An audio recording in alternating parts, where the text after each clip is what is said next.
3, 2, 1...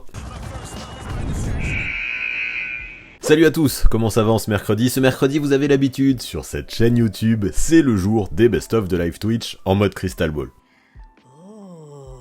Mais avant de commencer, il faut que je vous parle du sponsor du jour, ou plutôt des copains du jour, Popster, qui font des affiches juste magnifiques. Ouais, si vous êtes des habitués de la chaîne depuis le début, vous connaissez, de toute façon, c'est la première marque qui m'a fait confiance quand je me suis lancé, et pour ça, je ne serai jamais suffisamment reconnaissant envers eux. Et là, non seulement, en plus de continuer à proposer leurs affiches qui sont toujours aussi quali, avec du papier super épais, une encre qui résiste aux UV, ils nous ont fait un truc spécial pour vous, la commu. Ouais, il y a quelques temps sur le Discord, vous me listiez tous vos joueurs préférés, et ici, on les a réunis pour une super collab. Popster fois le 6ème homme. C'est magnifique, non? En plus, ça vient de vous. Et ce qui est encore plus magnifique, c'est qu'avec le code promo le 6ème homme, vous pourrez bénéficier de 15% sur tous vos achats sur le site. Cette affiche, mais aussi les autres. Toutes sont numérotées, avec une petite carte qui sera livrée avec, en édition limitée, alors dépêchez-vous. Potentiellement, il n'y en aura pas pour tout le monde. Alors je vous donne rendez-vous dès aujourd'hui sur le site des copains de Popster. Mais bref, même si leurs affiches sont superbes, aujourd'hui, si vous êtes là, c'est pour entendre parler des pivots de cette saison en NBA. Toutes ces tier lists, de toute façon, normalement, vous maîtrisez, c'est la 7ème vidéo que je fais là-dessus cette saison, et a priori la dernière, pour tout ça, on verra, et même si vous commencez par celle-là, ne vous inquiétez pas, le concept, je le développe juste après. Alors on ne perd pas plus de temps, et c'est parti! Où en sont les pivots de cette saison NBA 2022-2023 ?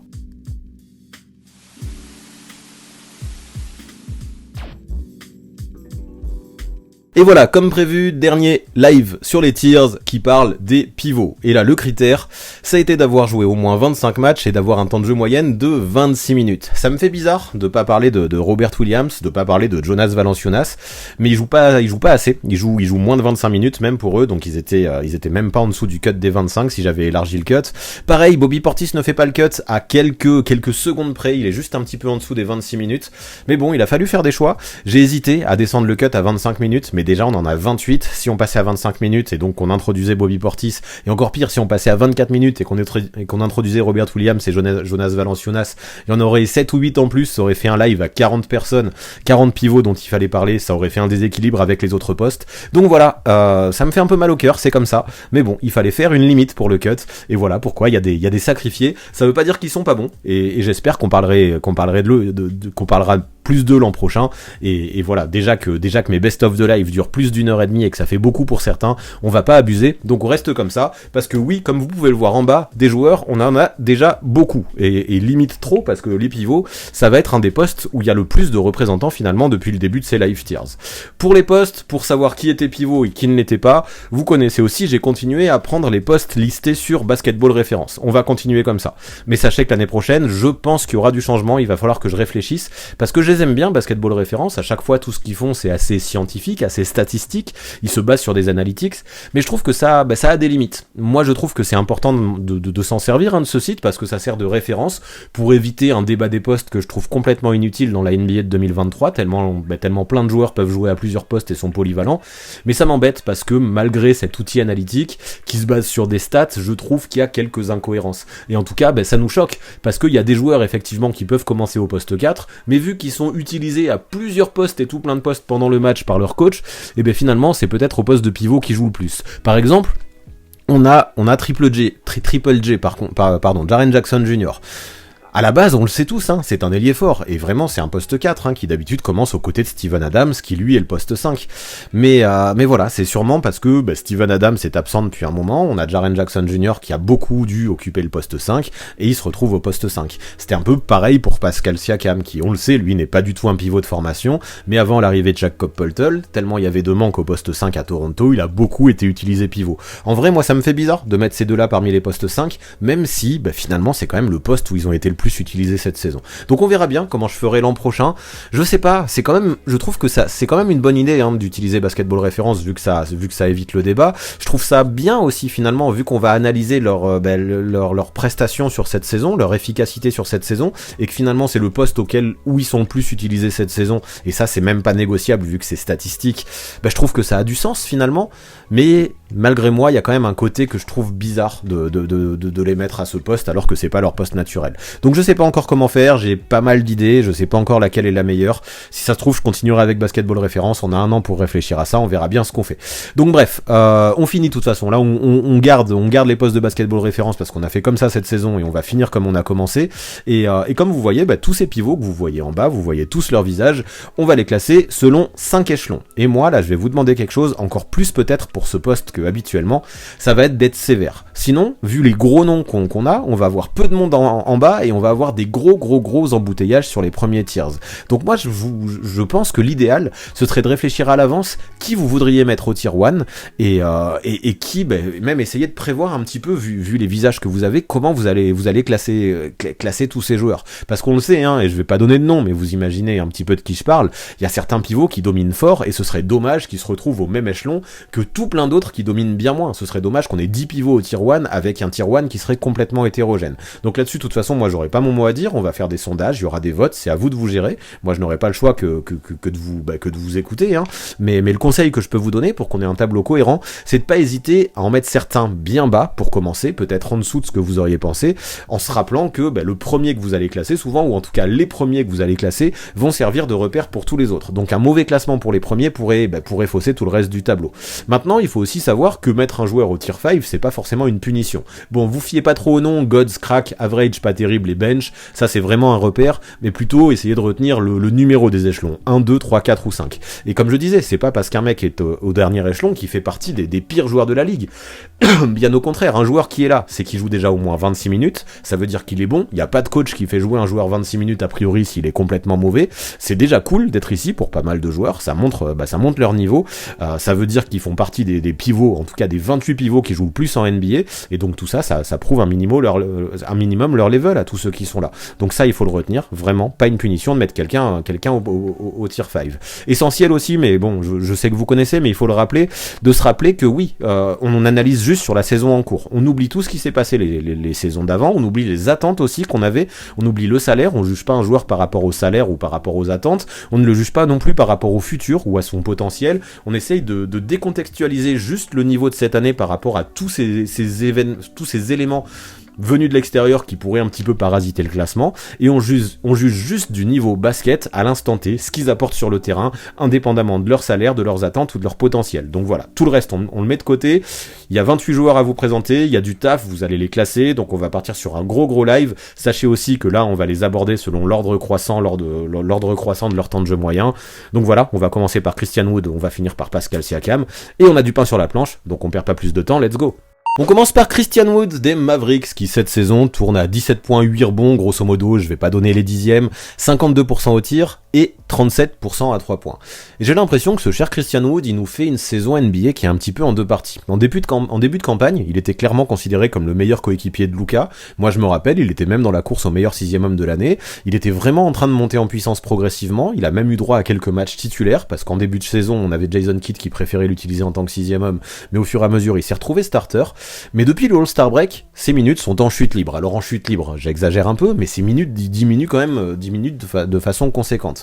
Chez Christian Wood, moi je trouve qu'il y a un talent réel, mais dans une équipe qui est ambitieuse, il peut aussi montrer ses limites. Même si là, il a pu cartonner fort face à Sacramento dernièrement, où il a fait un gros carton offensif à 28 points. Ça c'est des stats qu'il peut faire, on le connaît, et encore plus quand il peut profiter, comme c'était le cas lors de ce match, des absences de Doncic et de Kyrie.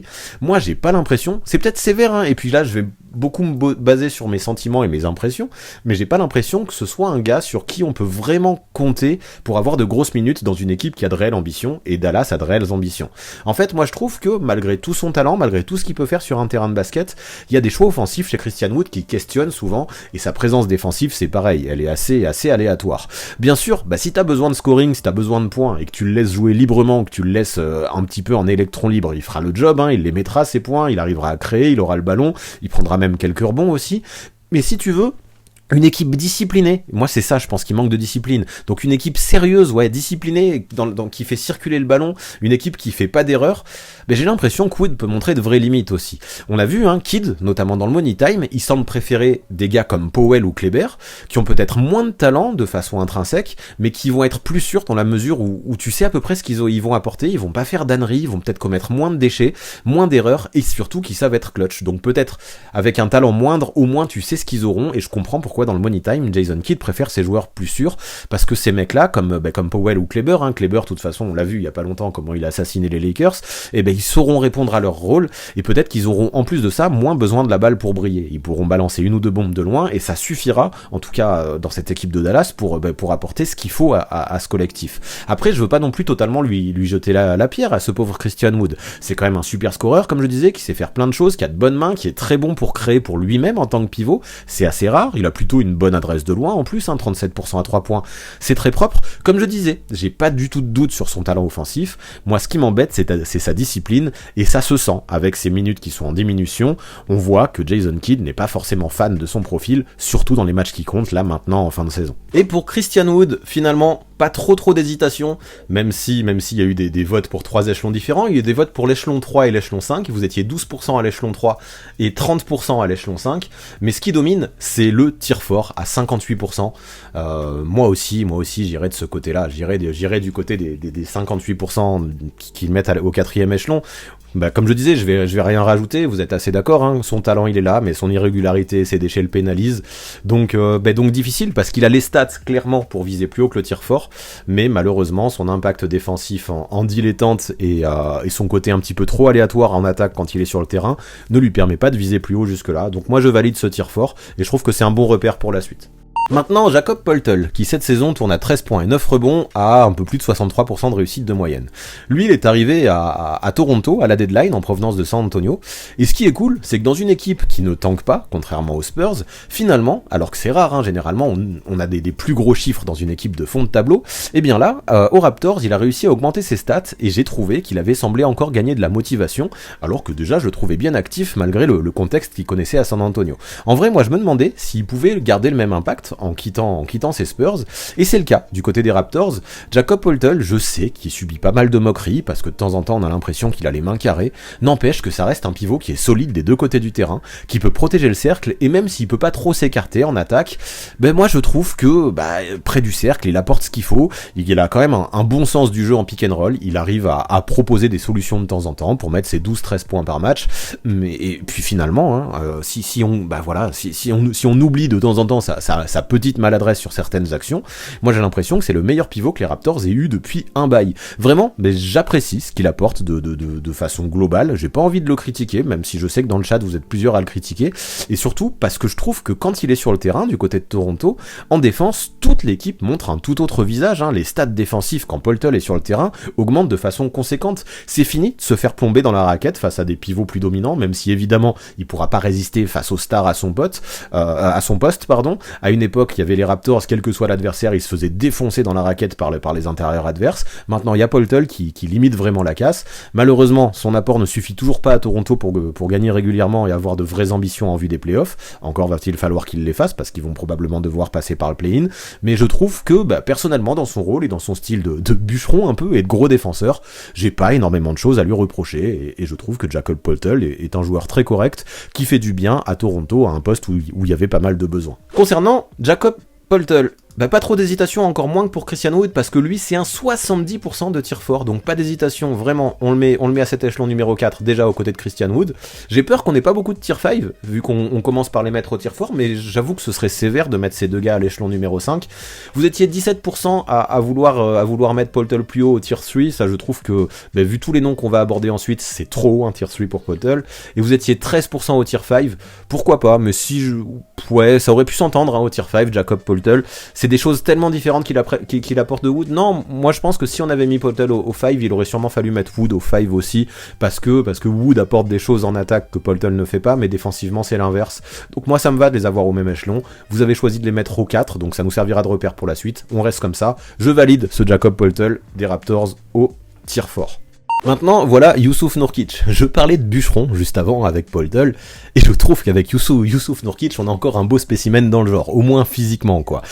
C'est un gars qui tourne à 13.9 rebonds cette saison à Portland, 51% au tir, 36% à 3 points, c'est vrai que ça fait quelques années qu'il a appris à s'écarter un petit peu, hein, sans être un spécialiste du genre, c'est pas un mec qui va prendre 10 triples par match, mais de temps en temps il les prend avec une adresse correcte de 36% comme je l'ai dit, et moi je trouve que globalement, on a un Nourkic qui nous fait une saison comme il sait les faire. Il apporte une présence solide dans la raquette, il utilise ses bonnes mains en attaque, hein, il a de bons petits moves, il a quelques limites en défense, c'est clair, en termes de mobilité, mais après il est solide sous le cercle, il faut juste pas lui demander de switcher, mais le problème c'est que comme souvent, je trouve que cette saison, comme toutes les saisons de ces dernières années, hein, on a un Nourkic qui est encore bien embêté par les blessures. Là ça se sent, hein, à Portland, depuis qu'il est de retour, on fait attention à lui, on le protège un peu, on va pas trop le faire jouer, on voit qu'on limite ses minutes, en tout cas c'est ce qu'on essayait de faire, mais de plus en plus les playoffs et même le play-in s'éloignent pour Portland, donc si ça se trouve on va finir par l'économiser totalement, et voilà, en même temps ça a été dur, hein, pour ces Blazers, avec un Nourkic qui vient de manquer un mois de compétition, même un peu plus, il devait retrouver le rythme, il l'a peut-être pas fait assez rapidement pour peser suffisamment chez ces Blazers pour que les Blazers jouent les playoffs. Lui il dit lui-même, hein, ces derniers temps il joue avec de grosses douleurs de grosses douleurs au mollet,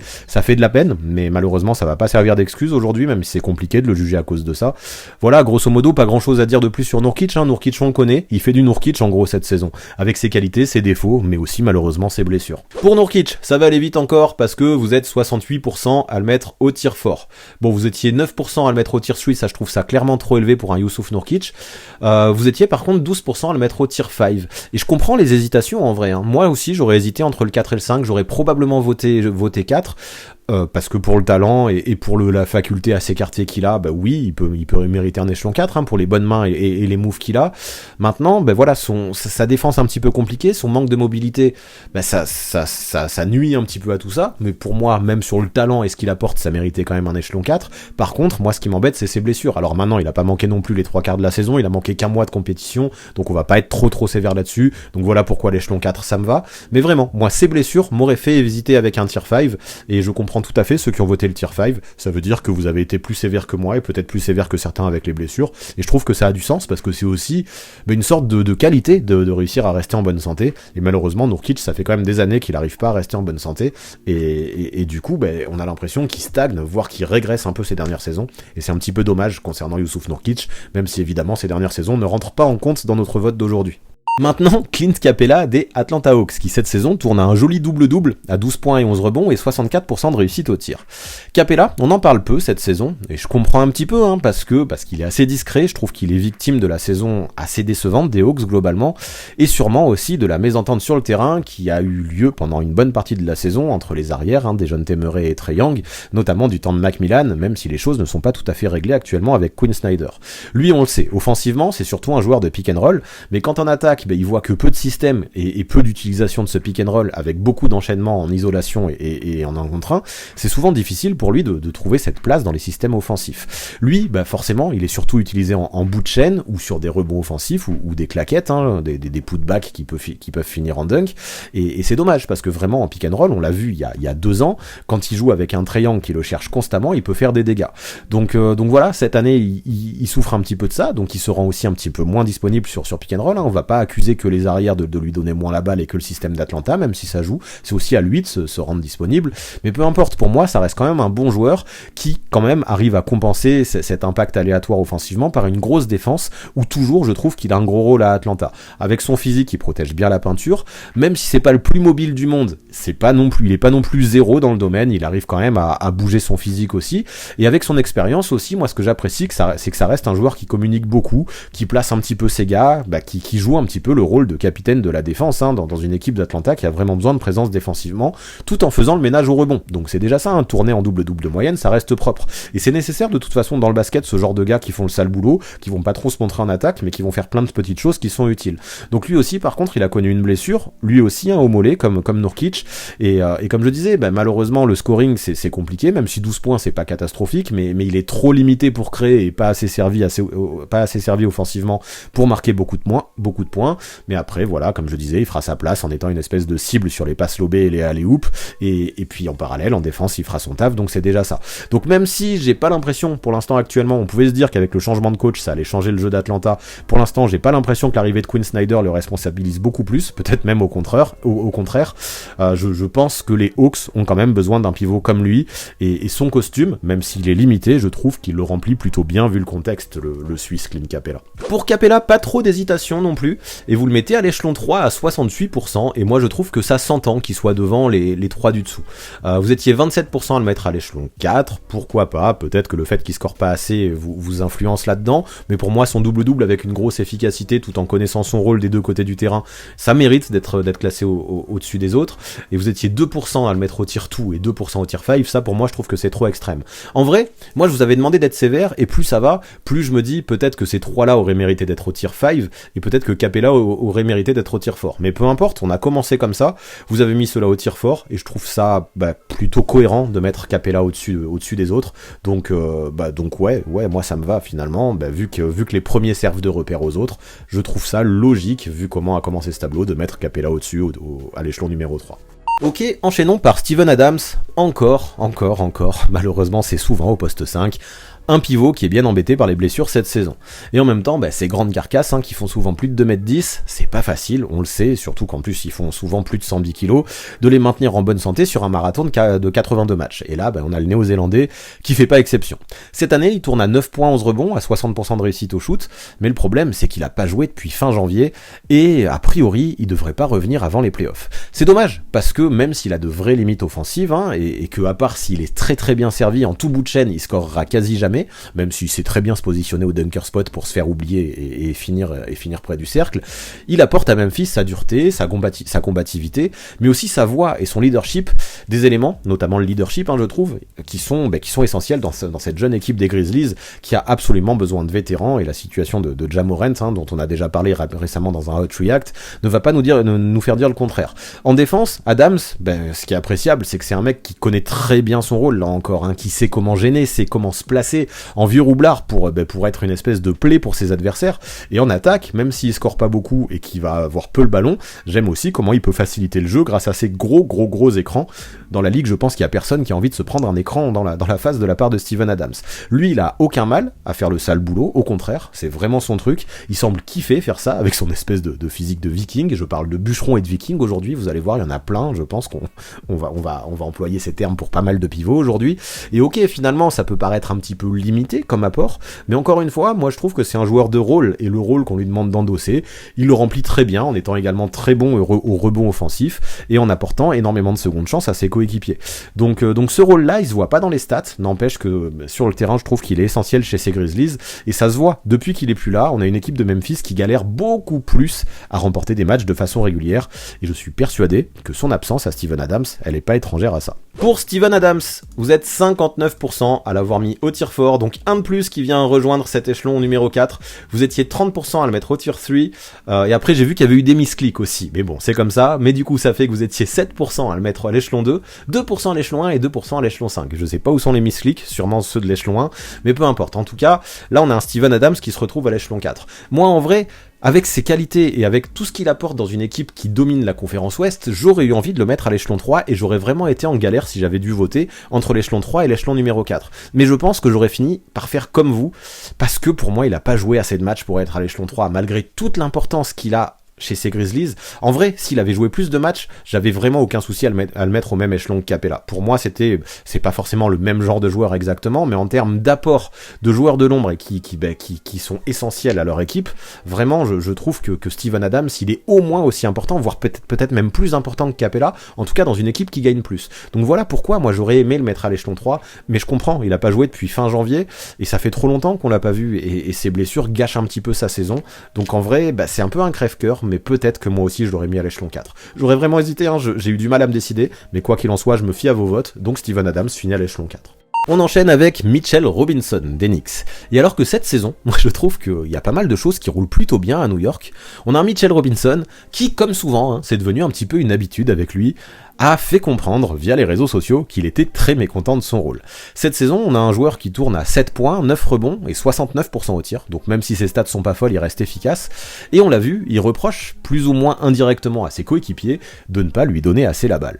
Et là, ok, moi j'ai du mal avec ça, parce que même s'il peut finir sur des passes lobées, c'est sûr, ou encore une fois, comme pas mal dont on a abordé le cas aujourd'hui, il peut être utilisé en bout de chaîne, moi je trouve que ses mains à Mitchell Robinson, c'est clairement pas les plus sûres du monde. Il peut pas réellement s'écarter déjà, et surtout, il manque vraiment de move dans la peinture pour créer pour lui-même, même en post-up en fait. Alors, est-ce qu'on a vraiment envie de lui donner plus le ballon? Ben c'est pas sûr. Après, ok, hein, en défense, ça reste un bon protecteur de cercle, que je trouve de plus en plus sûr, même s'il y a encore quelques erreurs, et aussi un mec qui peut briller en courant d'un panier à l'autre, hein, comme on demande un petit peu au pivot moderne, d'avoir ce côté rim runner. J'aime aussi comment, et ça il faut le noter, comment il a gommé une certaine naïveté dans son jeu. Avant, c'était un mec qui sautait à toutes les feintes, c'est moins le cas, et j'avoue qu'il a fait des progrès défensifs. Par contre, en attaque, même si ses pourcentages sont bons, hein, on l'a dit, 69% au tir, c'est surtout parce que je trouve il reçoit la balle dans de bonnes conditions, et peut-être parce que on ne le sert pas plus que ça. Moi, c'est un joueur que je veux pas voir trop créer ou surutiliser en fait offensivement. Surtout qu'en plus, ses pourcentages au lancer franc sont catastrophiques. Donc s'il a trop la balle, il va y avoir des fautes et il y aura encore plus de déchets. Moi, je trouve que si on a un Isaiah Hartenstein chez les Knicks qui lui prend du temps de jeu, malgré des qualités intrinsèques et peut-être des outils défensifs qui sont moindres, c'est parce que peut-être en attaque il est plus sûr. J'en parlais avec Christian Wood. Robinson, lui, il commet beaucoup de déchets et je crois qu'il se prend peut-être pour un joueur qu'il n'est pas offensivement, qui veut trop créer pour lui. Et moi, j'ai pas envie qu'il mise sur autre chose que sur ses qualités athlétiques, parce que pour moi, c'est ce qui fait le mieux. Et dès qu'il essaye de sortir de ce rôle-là, c'est compliqué en vrai, Mitchell Robinson offensivement et même défensivement. Il y a toujours pas mal d'erreurs, même si je le répète, il y a du mieux. Donc ok, ça reste un bon pivot qui a priori a sa place en tant que titulaire, en tout cas dans une équipe comme New York. Mais voilà, comme je disais, qui se voit peut-être trop beau, trop vite, trop haut par rapport à son vrai niveau. Et pour moi, en vrai, et c'est là que j'ai un vrai reproche à lui faire, je trouve que tant que la win est là, globalement, du côté des Knicks, je trouve que c'est quand même complètement déplacé de se plaindre du côté de Mitchell Robinson, et voilà, peut-être qu'il faut qu'il apprenne à jouer ce rôle-là, parce que en vrai, moi j'ai pas l'impression qu'il vaille beaucoup plus que ce rôle, et c'est un rôle, on l'a déjà vu avec des joueurs avant, qui peut être quand même très valorisant pour la plupart des joueurs. Beaucoup d'équipes ont besoin de mecs qui savent jouer ce rôle et qui l'acceptent à 100%. Et pour Mitchell Robinson, alors peut-être que j'ai été critique et sévère, hein, mais moi aussi je l'aurais mis là, et vous êtes 79% à penser pareil. Mitchell Robinson, même si il a de vraies qualités, comme je disais, c'est du tier 5. C'est du tier 5 pour 79% d'entre vous. Vous étiez 17% à le mettre au tier 4, après on avait 2% au tier 1 et 2% au tier 3. Non, vraiment, la grande majorité le met au tier 5, et c'est dommage, parce que s'il voulait pas sortir de son rôle, il mériterait d'être plus haut, parce que les qualités, pour être, comme je disais, un protecteur de cercle et un rim runner, globalement, il les a, mais voilà, moi je veux pas qu'il joue le rôle qu'il veut jouer, en fait. Je veux pas qu'il ait trop la balle dans les mains. Moi, je veux que ce soit de réception tir près du cercle dans des bonnes dispositions, comme il le fait, et peut-être que le fait qu'il se plaigne fausse un petit peu l'image que j'ai de lui, mais moi ça gâche un petit peu tout ça, et voilà, Mitchell Robinson, il a de grosses qualités athlétiques, mais un talent limité, et je crois qu'il faut qu'il apprenne à jouer avec ça, plutôt que de vouloir sortir de son rôle, et pour l'instant, pour moi, c'est ça qui le dessert. À lui de mûrir, à lui de se discipliner, et il pourra viser plus haut. Pour l'instant, malheureusement, malgré tout le bien que je pense des Knicks de cette saison, pour moi, Mitchell Robinson, actuellement, ça me va de le mettre en tier 5. Maintenant, on parle de Mason Plumlee, encore un mec qui a changé d'équipe, qui, lui, était titulaire chez les Hornets, et maintenant, chez les Clippers, il se retrouve backup de Ivica Zubac. Même si avec les pépins physiques de Zubac, en fait, on a un Plumlee qui finalement bénéficie toujours de pas mal de temps de jeu, ce qui fait que même si ses minutes diminuent un petit peu depuis qu'il est à Los Angeles, sur sa moyenne de la saison, il fait quand même le cut pour être listé aujourd'hui, en jouant quand même plus de 26 minutes par match, et ça lui permet d'être dans la liste. Donc cette saison, globalement, même si effectivement il joue moins avec ses stats diminuent depuis qu'il est chez les Clippers, parce que son rôle a diminué aussi, il est à 12 points de moyenne, 9 rebonds de moyenne et 68% au tir. Et même si son volume statistique a diminué par rapport à ce qu'il faisait du côté de Charlotte, et c'est évident aussi parce que Charlotte ne joue pas la même chose que les Clippers, ce qu'apporte Plumlee, ça reste plutôt propre et efficace. En fait, j'aime bien son style, hein, même s'il a l'air un petit peu maladroit, on sait que ce sera jamais une star, on a sa mécanique de shoot qui nous fera toujours rire, là, cette espèce de geste à une main qui est complètement lunaire, on a rarement vu des joueurs shooter comme ça, mais ça reste quand même un pivot sérieux, qui je trouve fait du bien aux Clippers à un poste où ils avaient des manques. Pour moi, c'est peut-être plus un remplaçant qu'un titulaire dans une équipe qui a des ambitions, mais en tant que backup chez les Clippers, quand tout le monde est en bonne santé, il fait le taf. C'est aussi ce genre de travailleur de l'ombre qui arrivera à se battre, qui mettra des coups quel que soit l'adversaire, hein, même un mec plus talentueux et plus dominant que lui, ben il ira essayer de le titiller, de jouer des coudes, il ira poser des écrans aussi, il prendra des rebonds. Donc clairement, c'est pas le joueur qui a le plus de qualité du monde, c'est pas le plus qu'il est du monde, c'est pas celui qui a le plus de moves du monde, même s'il a un petit hook de temps en temps et un petit midrange à une main chelou qu'il arrive à mettre de temps en temps et qui à chaque fois fait halluciner le banc. Hein. Moi, les mèmes sur Mason Plumlee me font délirer à chaque fois. N'empêche que voilà, malgré tout ça, son rôle il le connaît, il s'emploie pour le remplir en attaque comme en défense, notamment grâce à une bonne dureté, comme je disais, et une bonne connaissance du basket et des classements et des placements, pardon. Alors oui, bah pour certains, ça restera surtout un bûcheron. Encore une fois, je parle de bûcheron, mais mine de rien, oui, moi ça me va de le considérer comme un bûcheron, mais quand même un bûcheron solide de plus de 2m10 qui est volontaire aussi et qui sait un minimum jouer au basket, c'est le moins qu'on puisse dire. Alors pour Mason Plumlee, encore une fois, ça dépasse largement la majorité, vous êtes 68% à le mettre à l'échelon numéro 5. Vous étiez 27% à le mettre à l'échelon 4 et 5% à l'échelon 3. J'avoue, bon, j'ai été un peu sévère, j'avoue, quand j'ai dit que c'était un bûcheron, parce que vous êtes plusieurs à me l'avoir signalé dans le chat. C'est vrai qu'au niveau du jeu de passe non plus, il est pas dégueu, je trouve qu'il a un QI de basket correct. Non, en vrai, c'est plus qu'un bûcheron, comme je disais, ça reste quand même un vrai basketteur, un vrai joueur qui sait ce qu'il doit faire, même si c'est un joueur dont on se moque pas mal, parce qu'on le voit, il manque de dextérité et d'habileté, mais au niveau du cerveau et du sens du jeu, il y a ce qu'il faut. Maintenant, voilà, moi je comprends aussi l'échelon 5, et je l'aurais mis là également, parce que effectivement, même s'il connaît son rôle et qu'il le fait bien dans une équipe avec des ambitions, c'est dur de l'imaginer titulaire. Pour moi, c'est surtout un bon backup, comme les Clippers ont besoin, et même s'il apporte ce qu'il faut à son équipe, difficile de le mettre plus haut que ce tier 5 quand on voit qu'il y en a mis au-dessus. Donc je valide Mason Plumlee au tier 5, ça veut pas du tout dire que je le disrespecte ou que je minimise l'impact qu'il a. Comme je disais, s'il est dans la liste, c'est déjà qu'il est très bon, ça veut dire qu'il fait partie des meilleurs pivots de la ligue, en tout cas de ceux qui jouent le plus. Donc un Mason Plumlee au tier 5, pour moi ça a du sens, mais c'est pas du tout pour ça que je pense que c'est un mauvais joueur de basket, loin de là. Maintenant, on parle de Jaren Jackson Jr. Et comme je disais, ça me fait bizarre de le mettre parmi les pivots. Mais j'en parlais un peu dans l'intro.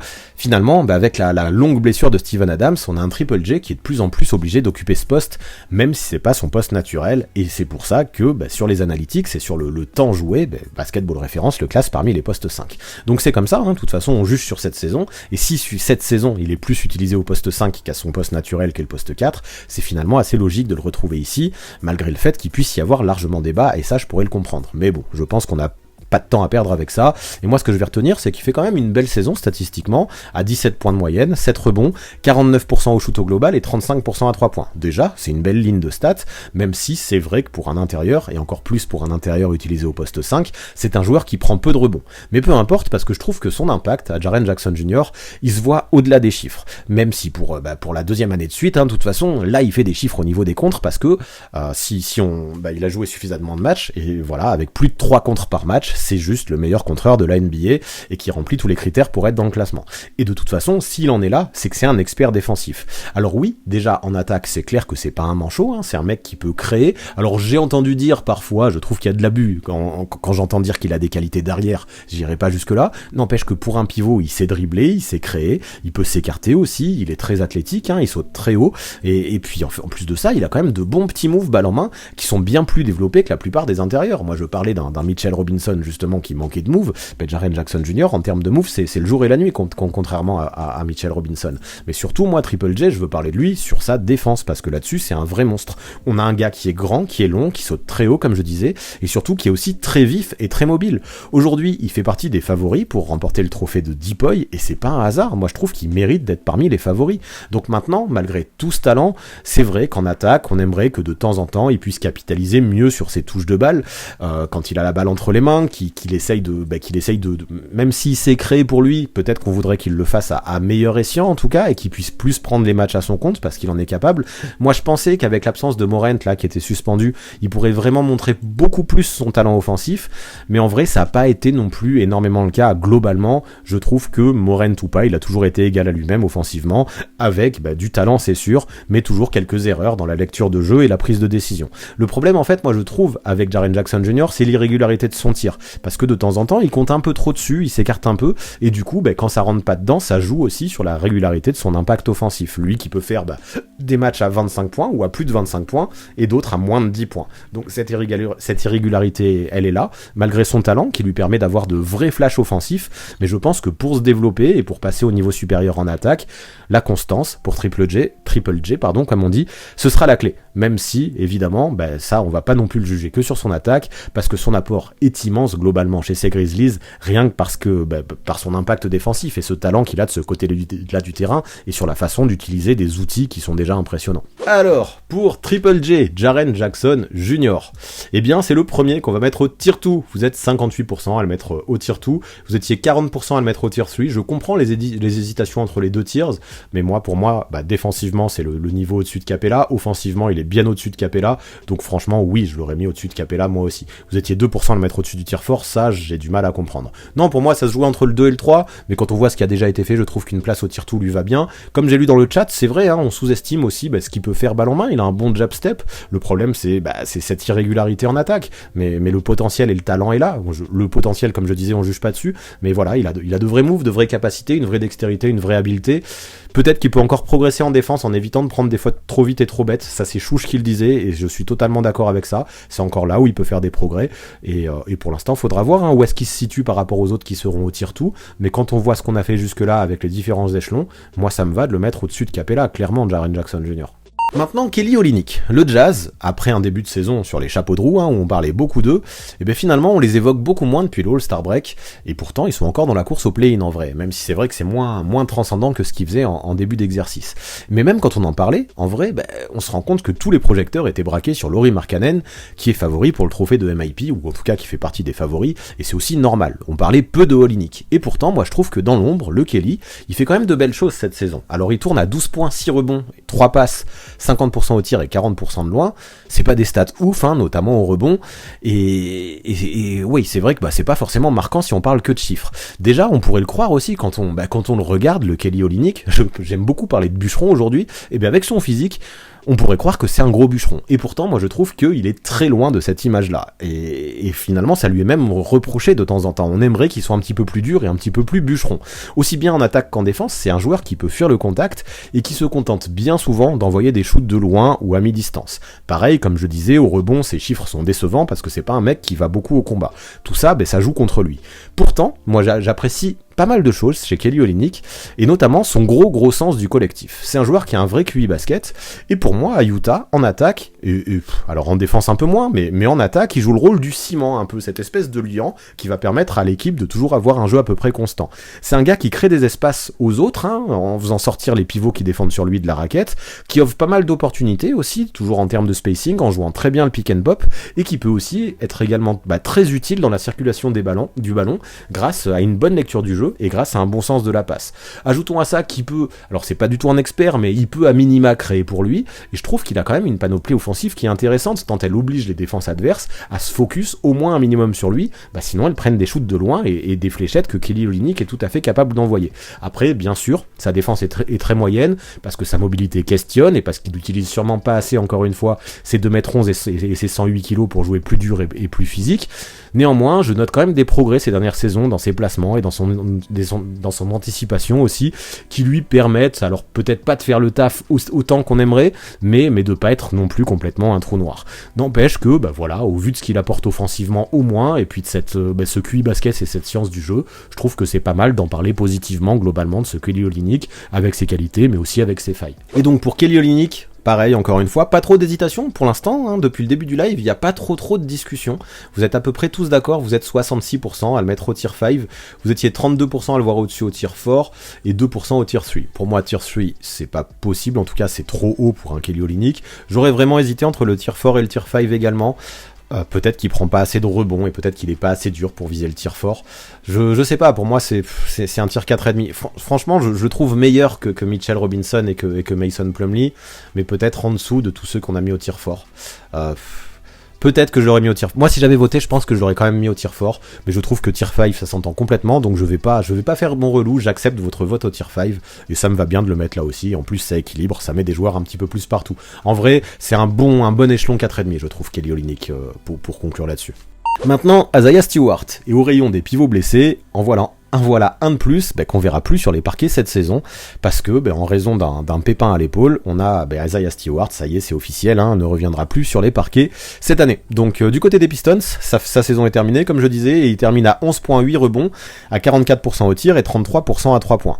Et moi, ce que je retiens avec Stewart, c'est dans une équipe des Pistons qui finalement a peu d'ambition cette année, il fait son taf de déménageur, ni plus ni moins, avec son physique de mammouth, même s'il manque de taille pour le poste. Et même s'il reste un pivot de formation, avec sa capacité qui est de plus en plus présente à prendre des tirs de loin, lui qui maintenant, ça c'est fou, j'imaginais pas ça en début de carrière, mais maintenant il prend quasiment la moitié de ses shoots derrière la ligne à 3 points, c'est assez dingue. Mais il a également montré, même s'il est toujours classé par les pivots, qu'il pouvait potentiellement être utilisé en tant qu'ailier fort, et donc ça montre un certain travail et une certaine polyvalence. Après oui, il y a encore beaucoup de choses à polir chez Isaiah Stewart, des deux côtés du terrain, parce que en attaque, je pense qu'il devra toujours gommer pas mal de déchets. S'il veut se transformer en stretch fort, il devra encore travailler son shoot et augmenter son adresse. Tandis qu'en défense, même s'il a des qualités, avec son buste énorme et qui peut contester pas mal de gars, il faudra qu'il soit moins naïf, parce que malheureusement, il est quand même assez sous-dimensionné au niveau de la taille pour défendre sur des postes 5, même s'il a la largeur, et peut-être pas assez mobile pour défendre sur des postes 4. Maintenant, j'apprécie quand même ses progrès de façon globale à 21 ans, et la capacité qu'il a pu montrer pour élargir son répertoire offensif. Donc ouais, moi si je parle d'Isaiah Stewart, il est quand même encore très brut globalement, et voilà, malgré sa petite taille pour un intérieur, il a quand même pu montrer cette saison qu'il avait une vraie place en NBA, et qu'il pouvait être autre chose que seulement ce gars qui voulait défoncer LeBron James l'an dernier. Donc oui, à voir comment vous le classez, Isaiah Stewart, il a monté des progrès, mais il a encore de vraies limites. Peut-être que dans les années à venir, il visera plus haut que l'échelon où vous allez le classer, et puis voilà, à vous de jouer, on va voir maintenant où est-ce qu'il atterrit. Pour Isaiah Stewart, pas trop de débat là encore une fois, 87% d'entre vous le mettent au tier 5, vous étiez 13% à le mettre au fort, mais moi aussi je l'aurais mis au tier 5. Comme je disais, j'apprécie beaucoup ses progrès, je trouve ça très bien qu'il commence à s'acheter un tir à 3 points, dans la mesure où les pivots de petite taille comme lui ont besoin d'apprendre à s'écarter, je pense, pour trouver une place à long terme dans la NBA, donc tout ça c'est positif, pour la suite surtout, mais moi aussi pour l'instant je l'aurais mis au tier 5, parce qu'il y a beaucoup de concurrence, on le voit dans la liste des pivots, et pour l'instant il est peut-être trop brut pour viser plus haut. À voir ce que ça donnera par la suite, mais pour l'instant sa place, à l'instant T à mon avis, elle est au tier 5. Maintenant, Alperen Sengun, des Rockets. Et dans une équipe de Houston où cette saison, on va pas le cacher, il y a quand même beaucoup de déceptions et beaucoup de frustrations, beaucoup de défaites et peu de fond de jeu, même si dernièrement il y a du mieux. Et ça, c'est vrai que je les ai critiqués toute la saison, les Rockets. Et je trouve que là, ça fait quelques semaines qui font plaisir. Globalement, moi, sur l'intégralité de la saison, je trouve que le rayon de soleil se nomme quand même Alperen Sengun, qui a du potentiel, c'est sûr, mais vu qu'on va pas le juger de là-dessus et qu'on va parler de son niveau actuel, qui déjà montre des qualités avec des stats de 15 points, 9 rebonds, 4 passes, 56% au tir et 32% à 3 points. Et moi je trouve que en attaque, c'est un vrai plaisir de voir jouer un gamin de 20 ans comme Sengun avec un tel sens du jeu et puis une telle...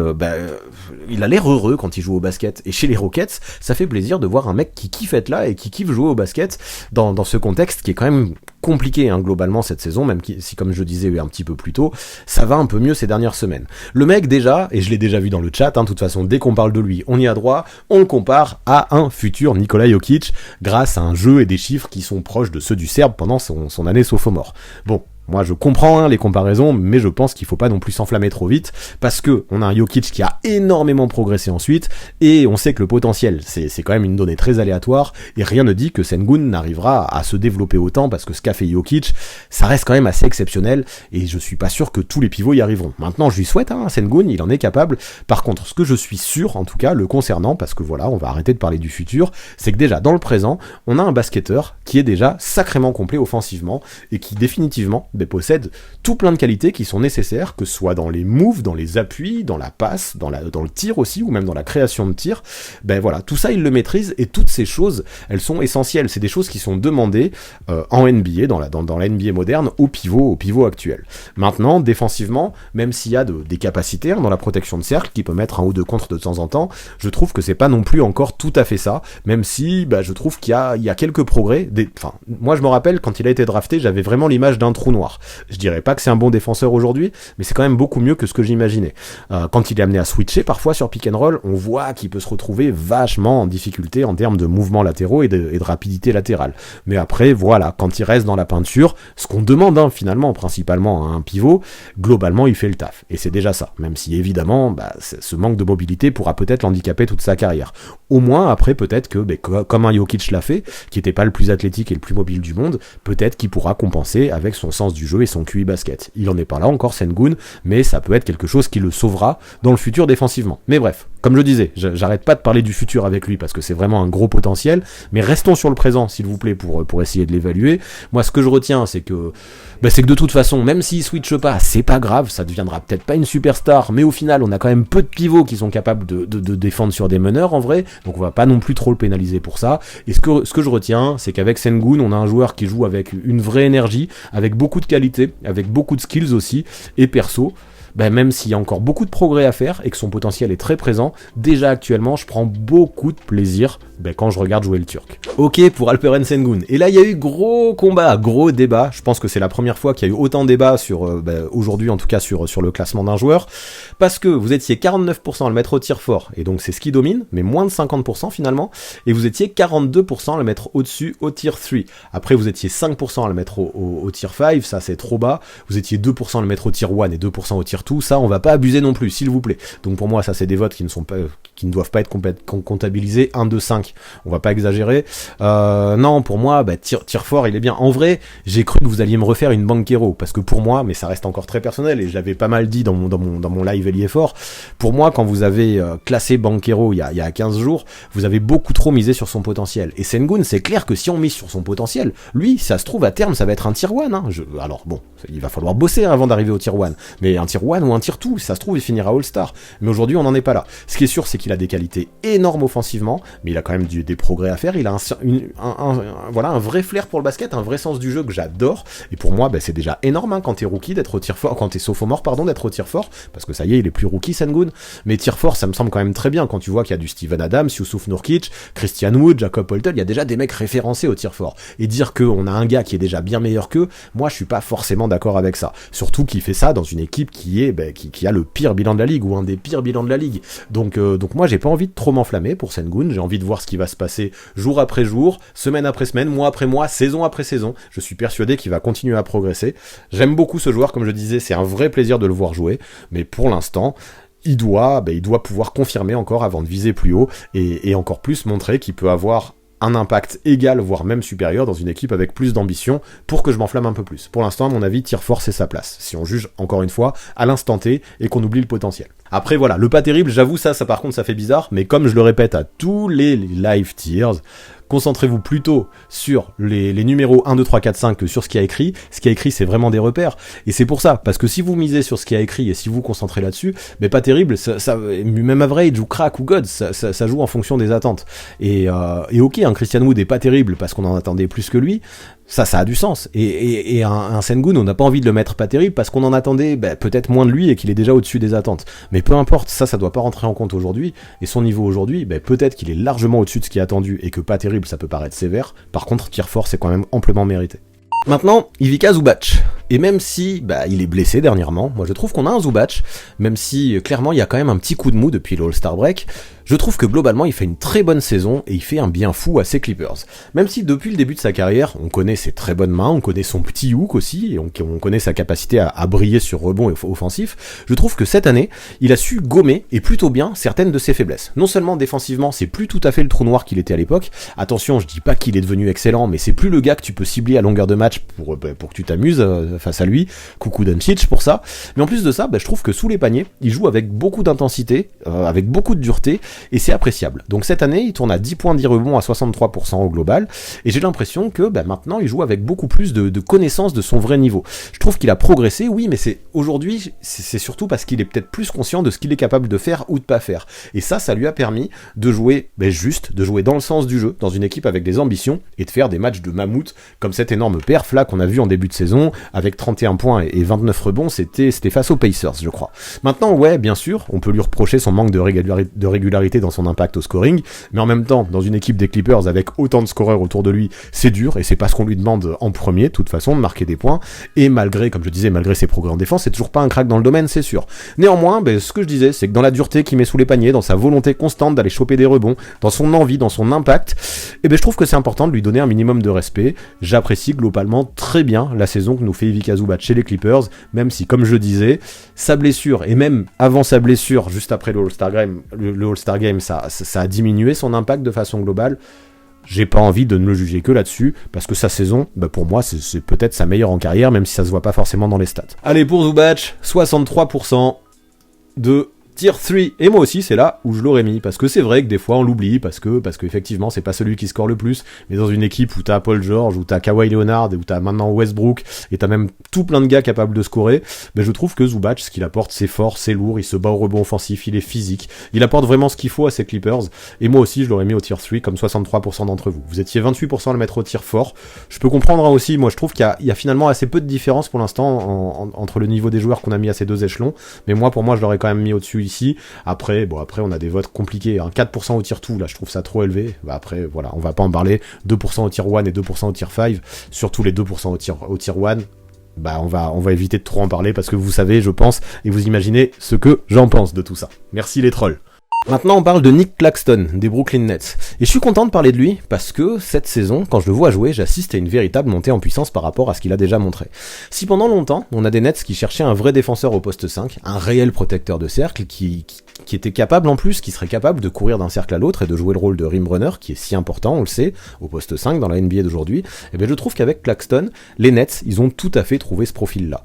Pour aller plus loin, moi j'ai envie de dire que cette saison en NBA, il est efficace, parce qu'il est tout simplement le joueur qui affiche les meilleurs pourcentage, avec des stats de 12 points, 9 rebonds, 2,5 contre, ça aussi c'est lourd, et 71% au tir. C'est propre, même si évidemment il prend pas non plus énormément de shoots compliqués. Pour moi, aujourd'hui, non seulement il fait partie des meilleurs défenseurs à son poste, en tout cas pour protéger le cercle dans la raquette, il compense bien son manque d'épaisseur par sa longueur, sa mobilité, ses réflexes aussi qui lui permettent un minimum de switcher, même si c'est pas le gars non plus que j'enverrai tout le temps sur un meneur, mais en plus il a fait de vrais progrès en attaque, avec même un petit mid-range là, ligne de fond, qu'il utilise de plus en plus. Je dis pas qu'il va en tenter 10 par match, mais quand il les prend, il le fait avec pas mal de réussite, et je trouve ça cool quand on se rappelle qu'en début de carrière, il était complètement incapable de s'éloigner du cercle. Après, bien sûr, ça fait toujours pas de Claxton un créateur, un mec qui va créer ses tirs et jouer pour lui, mais si tu lui donnes la gonfle dans de bonnes dispositions, moi je trouve que, globalement, en tout cas, il saura quoi en faire. Donc maintenant, on le sait, depuis la deadline, au Nets, on a vu le départ des cadres, on a vu le départ des joueurs importants. On voit que Claxton voit ses stats offensives qui sont un petit peu en baisse aussi, parce que je pense qu'il a besoin d'un bon meneur qui le trouve bien et qui lui envoie les bons ballons pour briller. Mais tout ça, je me dis que peu importe, parce que malgré tous les changements qu'il y a eu à Brooklyn, maintenant que l'équipe est vraiment tournée vers la défense, avec les arrivées notamment de Michael Bridges par exemple, qui est arrivé et qui fait du bien de ce côté-là, on a un Claxton qui s'épanouit encore plus de ce côté-là du terrain. On a même un Dorian Finney-Smith aussi qui défend bien. Non, vraiment, maintenant Brooklyn c'est une équipe défensive, Claxton c'est un gros défenseur, et voilà. Même si ses stats offensives baissent, je trouve qu'il a toujours un vrai impact, et je trouve que sa place a encore plus de sens avec cette nouvelle identité chez les Nets. Maintenant, j'aimerais que si on imagine des progrès, sans parler de tout ce qu'il pourrait faire en termes de création en attaque, j'apprécierais qu'ils mettent un petit peu plus ses lancers francs pour éviter le hack. J'avoue que des fois les adversaires font un petit peu faute facilement parce qu'ils savent qu'au lancer franc c'est pas une valeur sûre. Mais peu importe, ce que je retiens, c'est que malgré des limites offensives qui sont encore réelles, c'est un mec qui joue efficacement, qui joue propre, qui commet que peu de déchets aussi, qui connaît son rôle et qui sait en tirer le maximum. Et en défense, ça c'est tout à son honneur. Il a su devenir une véritable clé chez les Nets, donc pour ça bravo à lui. Allez, pour Nick Claxton, let's go, ça part au tier 3 et pour moi c'est amplement mérité vu les énormes progrès qu'il a fait. Pour moi c'était, alors je sais plus comment on l'avait classé l'année dernière, mais pour moi c'était un tier 5 l'an dernier, et cette année c'est clairement un tier 3. Alors certains en parlent pour le MIP, moi j'ai d'autres favoris pour le MIP, mais ça m'étonnerait pas qu'il ait quelques votes, en tout cas qu'il soit bien classé. Et donc voilà, c'est 70% d'entre vous le mettent à l'échelon 3 et c'est mérité. Vous étiez 15% à le mettre à l'échelon 2, pour moi il en est pas encore là.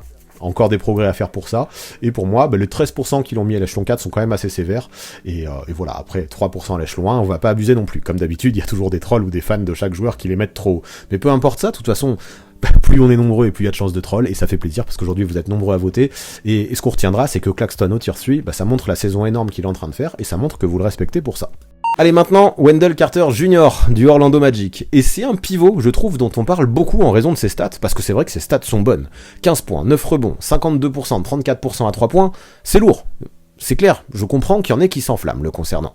Ceci dit, moi, avec Carter Jr., j'ai quand même envie d'aller un petit peu plus loin que les chiffres. Ok, c'est un mec qui est très athlétique, qui est très énergique, et ses stats sont au moins partiellement dues à ça, de toute façon, grâce à son physique et grâce à la volonté qu'il a sur le terrain. Mais est-ce qu'il aurait autant de responsabilités et autant de temps de jeu dans une équipe qui est plus ambitieuse ? Perso, j'ai des doutes. Après, je l'aime bien, hein. Il a seulement 23 ans, et je comprends qu'il soit un petit peu brut, un petit peu raw, mais souvent, qu'est-ce que je le trouve naïf en défense. Et puis même en attaque, en fait, c'est pareil. Même si il sait très bien se débrouiller tout seul pour mettre des points, et ça, c'est tout à son honneur. C'est rare, les pivots qui créent comme lui, hein, notamment à son âge, donc tout ça, c'est fort. Mais je trouve que, collectivement, j'ai souvent l'impression qu'il agit un petit peu contre le flot du jeu, avec une prise de décision qui est pas toujours au top, qu'il faudra clairement polir avec le temps s'il veut progresser. Maintenant, je me rends compte. Donc, concernant Wendell Carter Jr., oui, mon discours est sévère, parce qu'on a un gamin qui a du talent des deux côtés du terrain. Le problème, c'est qu'il l'utilise peut-être pas encore au maximum de ses possibilités, son talent, pour cette prise de décision et pour cette naïveté. En plus de ça, par contre, au moins il compense parce que c'est un joueur dur, qui a pas peur du combat, un compétiteur aussi, et ça c'est important en NBA. Non, je pense que, surtout, jusque-là, il manque de maturité, oui, il doit gagner en constance, et tout ça, ça viendra peut-être, parce qu'il peut faire un match à 27 points, 11 rebonds, dont tout le monde va se rappeler face à des Bayo, mais à côté de ça, et ça on va moins en parler, il va te faire un match à 5 points à 1 sur 11 au tir, où il prend que des shoots dégueulasses face aux Pacers. Donc oui, je le répète, le talent est là, les outils sont là, maintenant il va lui falloir de l'expérience. Les blessures qu'il a connues cette saison n'ont pas forcément aidé en ce sens, mais voilà, même s'il est capable de produire des gros chiffres, je pense qu'il profite beaucoup du contexte Orlando où il a pas mal de responsabilités, et tant de déchets et tant d'erreurs, même si ça peut être excusé en raison de son jeune âge, ça lui sacrifierait à mon avis beaucoup de minutes dans une équipe qui aurait plus d'ambition que le Magic. Allez, pour Wendell Carter Jr., pas trop d'hésitation, vous êtes 72% à le mettre au tir fort, et allez, ça me va, même si je suis sévère avec lui. En vrai, moi je comprends aussi les 16% qu'ils l'ont mis au tir 5, parce que son manque de QI basket et sa sélection de shoot et le fait qu'il insiste parfois trop sur les shoots extérieurs des jours où il met rien, ça m'agace. Maintenant, oui, j'aurais sûrement mis tir fort, parce que mine de rien, il fait les stats, même si dans une équipe qui a peu d'ambition comme le Magic. Donc oui, je l'aurais mis tir fort, mais vraiment, je comprends les 16% qu'ils l'ont mis au tir 5, par contre pour moi les 13% qu'ils l'ont mis au tir 3, c'est trop. Pour moi c'est tir fort, mais peut-être, enfin voilà, alors peut-être pas un tir 4,5, mais allez, un échelon 4,2, 4,3, je dirais. Je mets peut-être un peu en dessous que pas mal d'autres qui sont à cet échelon-là, le Wendell Carter Jr. C'est peut-être aussi que je suis sévère avec lui, mais j'ai besoin de plus de QI basket et de plus de bons choix pour l'imaginer plus haut, même si le potentiel est là, et qu'avec de l'expérience, j'espère pour lui qu'il progressera, parce qu'il a vraiment de très bons outils. Maintenant, Miles Turner, des Pacers. Et discrètement, alors que, je vais pas le cacher, c'est un joueur avec lequel j'ai été très critique ces dernières années. Je trouve que sans rien dire à personne, il réalise peut-être sa meilleure saison en carrière là à Indiana, alors que j'ai l'impression que tous les ans on espère qu'il sera transféré. Pour le moment, il tourne à 18 points, 8 rebonds, 2 contres, 54% au tir et 38% à 3 points. Dans quasi tous les secteurs du jeu, il bat ses records en carrière, sauf au contre, mais en fait je trouve que c'est pas bien grave quand on le regarde jouer. Parce qu'avant, ok, il mettait beaucoup de contres, mais c'était une espèce de gars qui sautait dans tous les sens, et aujourd'hui c'est fini, cette espèce de joueur zébulon qui se faisait avoir par toutes les feintes et qui essayait justement de mettre des contres dans tous les sens pour faire des stats. Aujourd'hui, même s'il met moins de contres, en vrai, je le trouve bien plus utile défensivement, en utilisant ses skills de manière bien plus réfléchie. Et cette nouvelle maturité, qui franchement je pensais jamais qu'elle n'arriverait, elle se sent aussi en attaque, et à 26 ans, il était temps. Après, faut dire aussi que le pauvre, il a pas été aidé par les blessures depuis le début de sa carrière, et quand tu manques beaucoup de matchs, évidemment, c'est plus dur de gagner en expérience et de trouver le bon rythme. Ça facilite le truc, quand t'as beaucoup de matchs à ton compteur en NBA, et avec tous ces pépins physiques, Miles Turner a eu du mal avec ça. Et cette saison, moi je trouve que ce qu'il montre est bon, il laisse la création à Tyrese Haliburton, et il joue avec davantage de QI basket, alors qu'à une époque, lui, on sentait qu'il voulait énormément créer, mais c'est pas son jeu, il faut pas qu'il crée trop Miles Turner, et d'autant plus quand il est entouré avec des joueurs comme il a autour de lui, et franchement, je m'attendais pas à dire QI basket et Miles Turner dans la même phrase un jour. En attaque, je trouve qu'il fait à peu près tout, mais surtout maintenant, il le fait à bien meilleur escient, en prenant maintenant les bons tirs, et en arrêtant de trop insister sur l'ISO, ou trop insister sur les tirs de loin, même si évidemment, il y a des matchs où il en prend énormément, mais franchement, son adresse, elle est de 38%, donc on va pas non plus trop lui reprocher ça. Et même si on aimerait qu'il fasse encore plus preuve de dureté dans la raquette, que ce soit en attaque d'ailleurs, en allant plus sous le panier, comme je disais, en insistant moins sur les shoots de loin, ou en allant prendre plus de rebonds, je trouve que globalement, il fait le taf, et quand son shoot est réglé, clairement c'est un joueur qui peut exploser, comme ça a été le cas là il y a pas trop longtemps face à Boston, où il a mis 40 points avec 8 sur 10 de loin, c'est quand même un truc de fou. Globalement, moi je trouve qu'il fait partie des vrais responsables de la saison qui est plutôt bonne chez les Pacers, qui à ce jour sont toujours en course pour le play-in, et franchement je les imaginais pas si haut. Je préfère vraiment largement le Miles Turner que je vois aujourd'hui, qui joue beaucoup plus pour l'équipe, en apportant même un boost d'énergie, que le Miles Turner qu'on voyait ces dernières années, qui jouait un peu trop pour lui, et potentiellement un peu trop pour ses stats ces dernières années, et pour cette jolie transformation, même s'il y a encore du taf à fournir, j'ai envie de le féliciter, Miles Turner.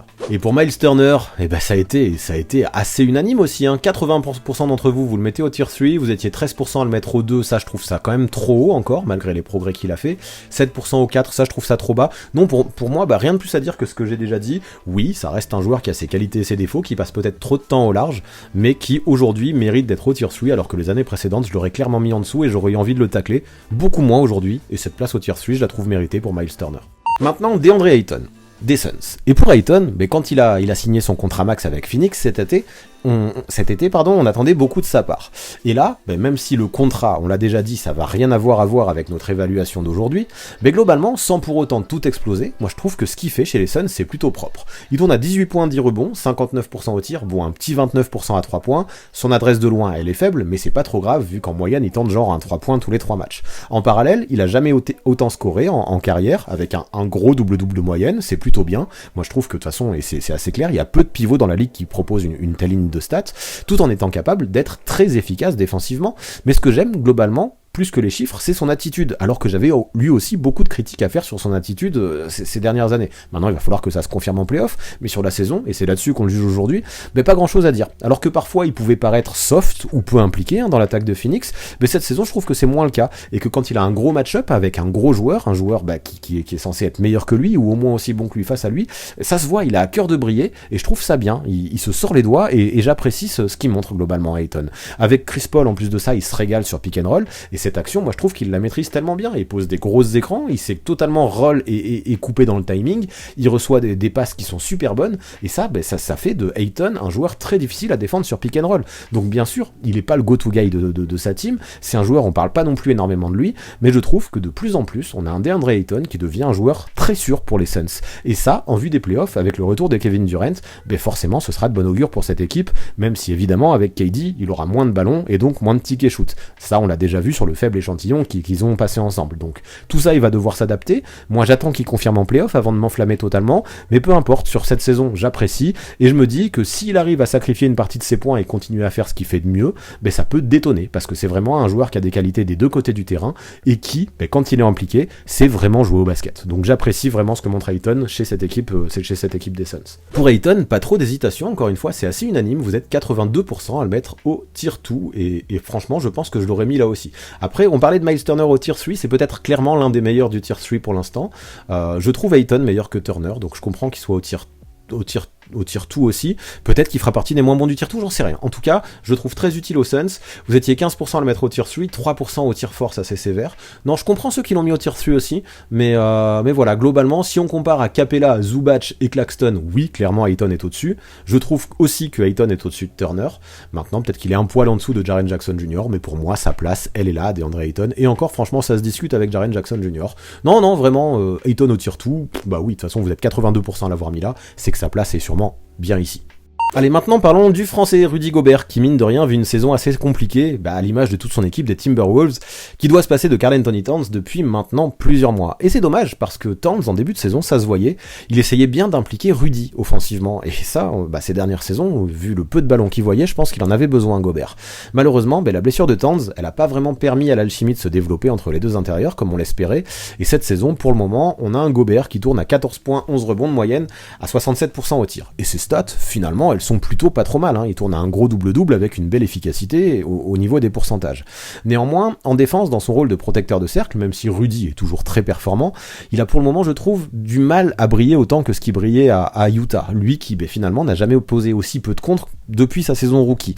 Et ça se voit cette année, ses stats sont en baisse dans ce domaine-là, parce que dans les systèmes défensifs et dans les schémas défensifs qu'il voit avec Chris Finch, pour l'instant, il est peut-être un petit peu moins à l'aise que ce qu'il était avec Quinn Snyder du côté de Salt Lake City. Après, pas de souci, même s'il met moins de contre, ça reste toujours un très bon défenseur, qui peut toujours très bien compenser les failles du premier rideau, lorsque ça laisse passer un petit peu trop les adversaires, et ça arrive, quand il y avait un D'Angelo Russell, ça arrivait encore plus souvent, que Gobert doivent compenser, ça il peut le faire, et même s'il met pas de contre, on le sait, les attaquants face à lui, ils ont du mal à prendre leur shoot habituel, et rien que sa présence, il suffit qu'il lève les bras, et ça altère les trajectoires de shoot des attaquants attaquants opposés. Ça, il le fait toujours très bien, il le fait même parfaitement, c'est son rôle. C'est toujours un gros poseur d'écran aussi, mais pour le moment, comme je disais, ça se sent qu'il n'est pas forcément à son aise. Néanmoins, attention, petit bémol à mettre là-dedans, où c'est vrai que jusque-là j'ai été un petit peu critique sur la saison de Rudy Gobert, je trouve que depuis l'arrivée de Mike Conley, où les deux joueurs se connaissent très bien depuis qu'ils ont été associés à Utah, il y a globalement du mieux chez Rudy. Ça sent que les deux joueurs ont des automatismes, ces automatismes on les voit en attaque, ou sur pick and roll, les deux se trouvent les yeux fermés, mais aussi en défense, où on a un Conley qui oriente très très bien son joueur vers Rudy Gobert, comme il l'a fait à chaque fois à Utah, pour que Rudy Gobert puisse sanctionner et puisse poser plus de contres. Moi je trouve que l'arrivée du meneur de jeu, là, du côté de Minnesota, c'est une très bonne chose pour l'adaptation de Rudy. Le jeu est un poil plus lent aussi, maintenant qu'on a un Conley offensivement à Minnesota, et peut-être que Gobert peut s'y retrouver davantage. Maintenant, difficile globalement d'être amplement satisfait de sa saison, aussi bien individuellement que collectivement, mais ce serait malhonnête de pas reconnaître que ces dernières semaines, il y a du mieux. Ces 22 points face aux Lakers ou ces 26 face aux Nets là qu'il a mis ces dernières semaines sont là pour le prouver, et en plus de ça, à chaque fois, il a mis plus de contres, comme quoi, peut-être qu'il avait besoin de retrouver son gars Conley pour briller et pour s'adapter, et même si évidemment, pour l'instant, l'échantillon est un peu faible pour totalement s'enflammer sur Rudy, ça montre qu'il reste quand même un très bon joueur qui avait surtout besoin de trouver sa place dans cette équipe de Minnesota. Pour Rudy Gobert, c'est assez unanime, il y a eu des votes que pour deux échelons, l'échelon 2 et l'échelon 3, et ça part à l'échelon 3 pour 68% d'entre vous, vous étiez 32% à l'échelon 2. Pour moi, c'est le genre de joueur pour lequel on peut hésiter entre l'échelon 2 et l'échelon 3, ce qui montre depuis l'arrivée de Mike Conley, c'est clairement échelon 2 pour moi, mais malheureusement, ça efface pas tout le reste de la saison où il a été en difficulté pour s'adapter, et ça s'est vraiment vu, Je l'ai vu dans le chat aussi, on a un Kyle Anderson qui cherche beaucoup Rudy Gobert, et ça se voit que les automatismes se développent bien entre les deux joueurs. Maintenant, voilà, je lis aussi qu'il a peut-être pas assez la balle, mais peut-être que c'est vrai, mais peut-être qu'aussi, si Rudy Gobert avait de meilleurs moves au poste, ou peut-être que s'il forçait un petit peu moins ses moves au poste, si c'était plus fluide, il aurait plus le ballon. C'est beau de dire un joueur n'a pas assez la balle, mais il faut voir aussi ce qu'il en fait. Pour moi, Rudy Gobert, c'est quand même surtout un finisseur en bout de chaîne ou sur alley-oop, plutôt qu'un mec qui va appeler la balle de haut poste et pouvoir créer quelque chose de bien, même s'il y a des petits flashs dans le domaine. Donc oui, comme je disais, j'aurais mis au tir tout si tout ce qu'il avait fait depuis l'arrivée de Conley avait été général sur toute la saison, et peut-être qu'il fait partie des meilleurs du tier 3, mais je crois que ça mérite un tier 3 aussi pour Rudy Gobert jusque-là. Allez, maintenant, on parle de Brook Lopez. Et tout à l'heure, j'évoquais Triple J comme un candidat qui était obvious pour le Deep-Boy. Et je trouve que l'un de ses principaux concurrents, c'est sans doute justement le pivot des Bucks. Cette saison, il tourne à 15.7 rebonds, à 2,5 contre, 52% global et 38% à 3 points. Et franchement, c'est quand même des très très bonnes stats pour Brook Lopez. Et en vrai, il suffit de le regarder jouer pour se rendre compte. Quel rock dans la raquette. Il a une solidité qui est incroyable, hein. Un vrai tronc d'arbre, moi je trouve, avec cette espèce de physique large, long aussi, quand il déploie ses branches, c'est assez fou. Et tout comme cette faculté, moi je trouve, de maintenir défensivement son adversaire au sol, parce qu'il se place toujours très bien, avec un gros buste qui s'est utilisé, pour ensuite poser des contres en utilisant ses grands bras, en sautant pile dans le bon timing.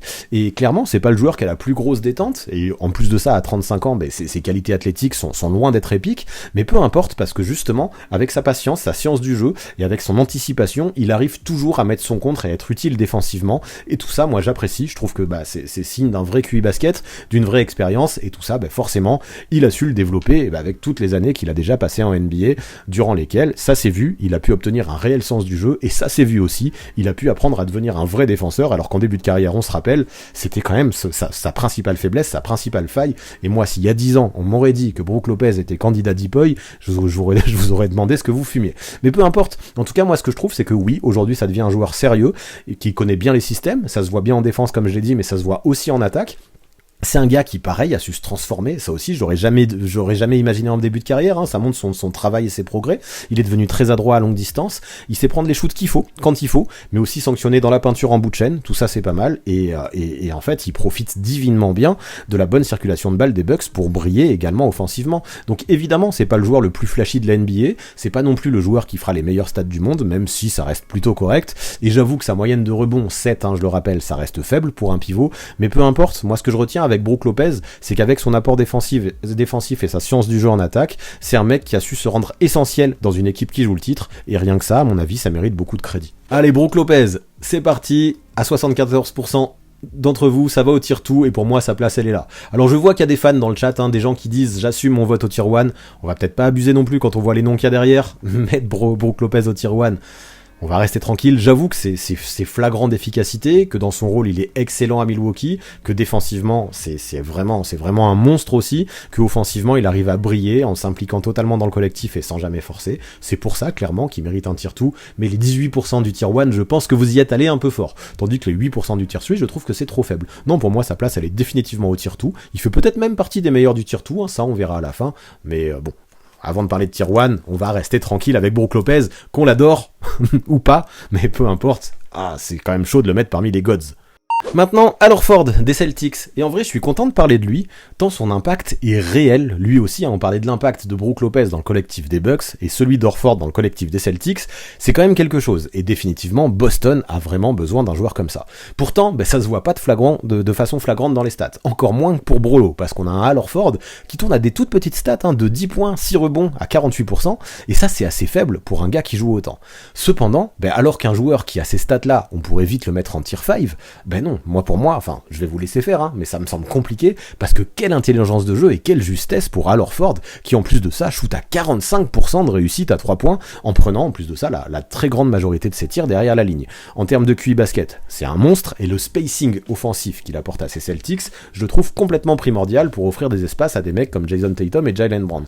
Mais en parallèle, moi je trouve qu'en défense, alors Ford, ça reste toujours un très bon joueur, c'est pas forcément un contreur, mais c'est un mec qui saura toujours comment se placer, toujours comment mettre son corps en opposition pour gêner l'attaquant ou provoquer un passage en force, il est très fort pour ça aussi, en plantant ses appuis, en anticipant exactement la trajectoire, tout ça je trouve que c'est balèze. Et à 36 ans, moi j'apprécie vraiment ce tempérament de leader, cette attitude de winner qui montre constamment l'exemple aux plus jeunes, et n'hésite pas non plus à ouvrir sa bouche quand c'est nécessaire. Ça, alors Ford, comptez sur lui pour passer un coup de gueule lors des temps morts, quand son équipe jouera pas de la bonne façon. Dans cette équipe justement des Celtics qui est un petit peu tout feu tout flamme, où il y a pas mal de jeunesse, même s'il y a quelques vétérans pour les encadrer, moi je trouve qu'il faut un tonton, un vétéran, qui en lui justement possède cette espèce de culture de la win. Et Horford, il possède complètement ce profil, dans ce rôle de ciment à Boston, dans ce rôle de mec qui fait le lien entre tous les joueurs. Je trouvais que c'était très bien par exemple du côté de Steven Adams chez les Grizzlies, je trouve que c'est encore plus fort du côté de Al Horford chez les Celtics, et ce en fait, quels que soient ses stats et les chiffres qu'il produit chaque soir, c'est ce mec qui sait de toute façon tout faire des deux côtés du terrain, qui sait très bien utiliser ses skills à bon escient, qui n'en fera jamais trop, et que même s'il sait tout faire, il va le faire tout à fait efficacement et de façon très juste, pour œuvrer toujours dans le bon sens, dans le sens du jeu. Quand il est impactant, en plus de ça, je trouve chez les Seas, ça a une espèce d'effet, d'effet domino un peu. Et tout le monde se met à briller derrière lui. Quand Horford montre l'exemple, t'as toute l'équipe qui le suit dans son sillage, et ça montre un certain leadership, je trouve que c'est assez flagrant. Perso, j'aime beaucoup. Et bien sûr que c'est peut-être maintenant un petit peu trop âgé, à 35 ans, pour viser les sommets de notre classement, mais régulièrement, j'ai l'impression qu'on donne pas assez de crédit à ce que Horford peut apporter sur un terrain de basket, tant effectivement il a d'autres joueurs qui attirent les projecteurs chez les Seas, mais pour moi c'est quand même un élément déterminant du bon succès de l'équipe cette saison. Pour Al Horford, pas trop de débat non plus, vous êtes 68% à le mettre au tier 3, et pour moi c'est sa place à lui aussi. Vous étiez 26% à le mettre au tier 2, pour moi le playoff Horford de l'an dernier, ça se mettait au tier 2, mais en saison c'est quand même un petit peu moins impactant. Si ça se trouve il va retrouver ce niveau cette année, et là il méritera le tier 2, mais pour l'instant ça reste quelque chose d'incertain, on sait pas encore s'il reviendra à ce niveau, il aura 37 ans lors des prochains playoffs, ça va être dur pour lui de continuer à avoir cet impact, mais peu importe, pour la saison, il a peut-être pas les stats pour viser le tier 2, mais dans le QI basket, dans le flair qu'il a, dans cette science du jeu, dans cet aspect, dans ce côté où il apporte toujours ce qu'il faut au bon moment quand il faut. Non, moi je kiffe vraiment ce joueur, donc peut-être un peu juste pour le mettre plus haut, mais vraiment plaisir déjà de parler de lui et de le mettre au tier 3, c'est un minimum pour Al Horford. Vous étiez donc 26% à le mettre au tier 2, 6% au tier 4, moi tier 4 je trouve ça beaucoup trop sévère, c'était minimum un tier 3, donc oui, je trouve ça un petit peu trop limité en saison pour viser le tier 2, et hâte de voir s'il continue sur la même lignée que les playoffs de l'année dernière, tant il a fait de mal défensivement à Giannis Antetokounmpo par exemple, on s'en rappelle, et tant il peut être aussi adroit à 3 points, ou même dans ce qu'il fait offensivement. Il pue le basket, il respire le basket, et j'adore ce que fait Al Horford aux Celtics. Maintenant, Kristaps Porzingis. Et dans la famille, on joue aux 7 familles maintenant, et dans la famille des joueurs qui réalisent l'une de leurs meilleures saisons en carrière, en tout cas la meilleure depuis bien longtemps, parce que oui, il a déjà été All-Star, c'était en 2007 de mémoire, bon cette année il l'a pas été, mais j'ai envie de parler de Kristaps Porzingis. Cette saison, il tourne à 23 points, 8 rebonds et demi, 49% au tir, propre, et 38% à 3 points, propre. propre aussi. Et en vrai, malgré la présence de Bradley Beal à Washington, eh bien je trouve que c'est bien Kristaps, le joueur le plus régulier chez ces Wizards. Depuis qu'il est là-bas, moi j'ai l'impression qu'il est en train de renaître, il peut jouer son jeu, c'est fini l'époque où on lui demandait seulement d'attendre derrière la ligne à 3 points pour créer de l'espace à Luka Doncic. Non, là justement maintenant dans ce dispositif des Wizards, même si j'ai pas mal de critiques à faire sur le coaching de Wes Unseld Jr., il peut utiliser au maximum ses qualités. C'est un mec qui peut créer son tir, qui peut s'approcher du cercle grâce à des bons moves, et qui est devenu plutôt solide physiquement, et qui en plus de ça a très bonne main, il peut se retourner, il peut jouer en post-up, il a un bon petit hook aussi, il utilise très bien sa taille. Non, vraiment une grosse panoplie offensive pour Kristaps Porzingis.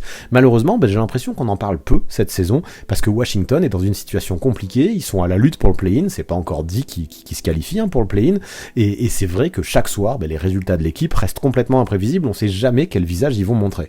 Mais pour moi, un qui est pas trop imprévisible, et qui permet aussi aux Wizards de garder à peu près la tête hors de l'eau cette saison, c'est Kristaps Porzingis. En tout cas, pour moi, c'est une des principales raisons. Après, défensivement, c'est sûr, c'est un joueur qui galère davantage, qui est pas ultra mobile, qui galère parfois aussi quand le jeu devient trop physique à défendre sur des postes 5, et c'est assez facile de le cibler parce qu'il peut presque pas switcher au périmètre.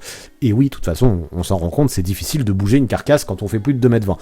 On n'est pas tous Victor Wembanyama malgré ce profil de licorne. Bref, en tout cas, on verra ce que Wembanyama donnera en NBA, mais là, je m'éloigne du sujet. Quoi qu'il en soit, on le sait, en termes de polyvalence offensive, que ce soit grâce à son shoot, grâce à ses moves en post-up ou grâce à ses hooks, il n'a pas grand-chose à envier au meilleur pivot de la ligue. Et ce que j'aime, c'est son efficacité. C'est le deuxième meilleur scoreur de sa team, et puis il est pas très loin derrière Bradley Beal, et il prend moins de tirs que Beal et moins de tirs que Kuzma. Donc ça montre à quel point il sait prendre les bons tirs, à quel point il est juste et à quel point il est efficace. Donc ouais, en vrai, même si son apport est principalement et quasiment seulement offensif, je trouve que Kristaps Porzingis cette année mérite qu'on parle un minimum de lui. 23 points à 8 rebonds et demi de moyenne, ça reste quand même très solide pour un joueur de basket, quels que soient les résultats de son équipe. Et allez, pour Porzingis, pas trop d'hésitation pour vous non plus, et je vous trouve sévère en fait. C'est peut-être le plus gros désaccord depuis le début. Moi je l'aurais mis au tier-2, comme 25% seulement d'entre vous, donc c'est peut-être moi qui me plante et peut-être moi qui le surcote. Moi je trouve qu'il souffre du manque de hype personnel et du manque de hype collectif des Wizards, mais comme je dis, tourner à 23 points de moyenne, même si ton apport est principalement offensif, pour moi ça vaut un peu mieux que le tier 3. Pour moi il est au-dessus de tous ces joueurs au tier 3, sur cette saison, bien sûr on isole cette saison, et même si son équipe manque de résultats, moi je l'aurais mis au tier 2, peut-être qu'il aurait fait partie des moins bons du tier 2, mais je l'aurais mis au tier 2, alors peut-être que c'est moi aussi encore une fois qui le surcote, peu importe, ça reste un léger désaccord, vous étiez 69% à le mettre au tier 3, je respecte ce choix, par contre les 6% qui le mettent au tier 4, je trouve ça trop sévère, donc oui, après je comprends les hésitations entre le tier 2 et le tier 3, allez, on peut peut-être couper la poire en deux en disant que c'est un tier 2,5, mais non, de toute façon vous êtes beaucoup trop nombreux à l'avoir mis au tier 3 pour dire ça, juste c'est un léger désaccord, parce que moi je pense que sur cette saison, vraiment je le répète, en isolant cette saison, pour moi, il aurait mérité plus de respect que ça. Mais ce n'est que mon avis, encore une fois. Maintenant, Jarrett Allen. Et voilà encore un pivot qui me fait kiffer. Grâce notamment, là on parlait beaucoup d'attaque avec Porzingis, maintenant on va parler beaucoup de défense, parce que en tant que protecteur, Jarrett Allen, il sait faire ce qu'il faut. Et sa capacité à courir d'un cercle à l'autre, elle est assez folle aussi. Donc après ses stats, elles font pas forcément rêver, même si c'est un bon double-double de moyenne, 14 points, 10 rebonds à 65% au tir. Et bien sûr, en attaque, on l'utilise comme beaucoup, dont on a parlé plus tôt, principalement en pick and roll, sur des passes lobées aussi, des domaines dans lesquels il assure fort, il peut prendre des rebonds offensifs, mettre quelques putbacks aussi. Et le reste, c'est vrai, offensivement, avec Jarrett Allen, c'est potentiellement plus limité, mis à part peut-être quand il arrive en tant que trailer en transition. Mais défensivement, sous les panneaux, je trouve qu'avec Evan Mobley, qui lui court partout et qui est très complémentaire avec Turner, c'est avec Jarrett Allen, c'est un petit peu la pierre angulaire du dispositif de JB Bickerstaff. Donc oui, on a un Mobley qui est super mobile, qui peut switcher, et un Allen, lui, qui attend sous le cercle, qu'on lui envoie les joueurs, et qui utilise ses grands bras et sa capacité à sauter très haut pour changer et modifier tout un tas de trajectoires chez les attaquants qui vont essayer de scorer dans la peinture face aux Cavaliers. J'ai l'impression que parfois on sous-estime un petit peu son apport défensif, on met beaucoup de choses sur le dos de Mobley, à juste titre d'ailleurs, et pourtant c'est flagrant. Quand Jarrett Allen est absent à Cleveland, comme ça a été le cas dernièrement, comme ça a été le cas aussi l'an dernier, même si bien sûr ça rentre pas dans l'évaluation, mais on se rappelle de la fin de saison catastrophique des Cavs sans Allen l'année dernière, et cette équipe de Cleveland, c'est pas forcément la même sans Jarrett Allen. Encore une fois, c'est surtout bien sûr un joueur qui fait le taf de l'ombre, qui pose de gros écrans aussi, et ça il le fait bien, mais contrairement à d'autres, grâce à ses ses qualités athlétiques et grâce à son énergie, ben lui c'est quand même difficile de ne pas le remarquer quand il est sur le terrain parce qu'il semble être tout le temps partout. Alors bien sûr que sa coiffure ça nous aide à facilement le repérer, mais la façon dont il se jette sur les ballons, son envie aussi et cette grosse présence défensive, elle se remarque. On a une équipe de Cleveland qui va être largement attendue en play-off parce que là, ben, vu comme c'est parti, il devrait potentiellement avoir l'avantage du terrain et je pense que l'impact de Jarrett Allen, même s'il est des fois sous-estimé, ça représentera probablement l'une des vraies clés de leur succès en post-season à mon avis. Pour Jarrett Allen, ça a été une grosse bataille, parce qu'on a eu 2 échelons qui ont eu des votes, et 2 échelons pour lesquels j'aurais vraiment hésité.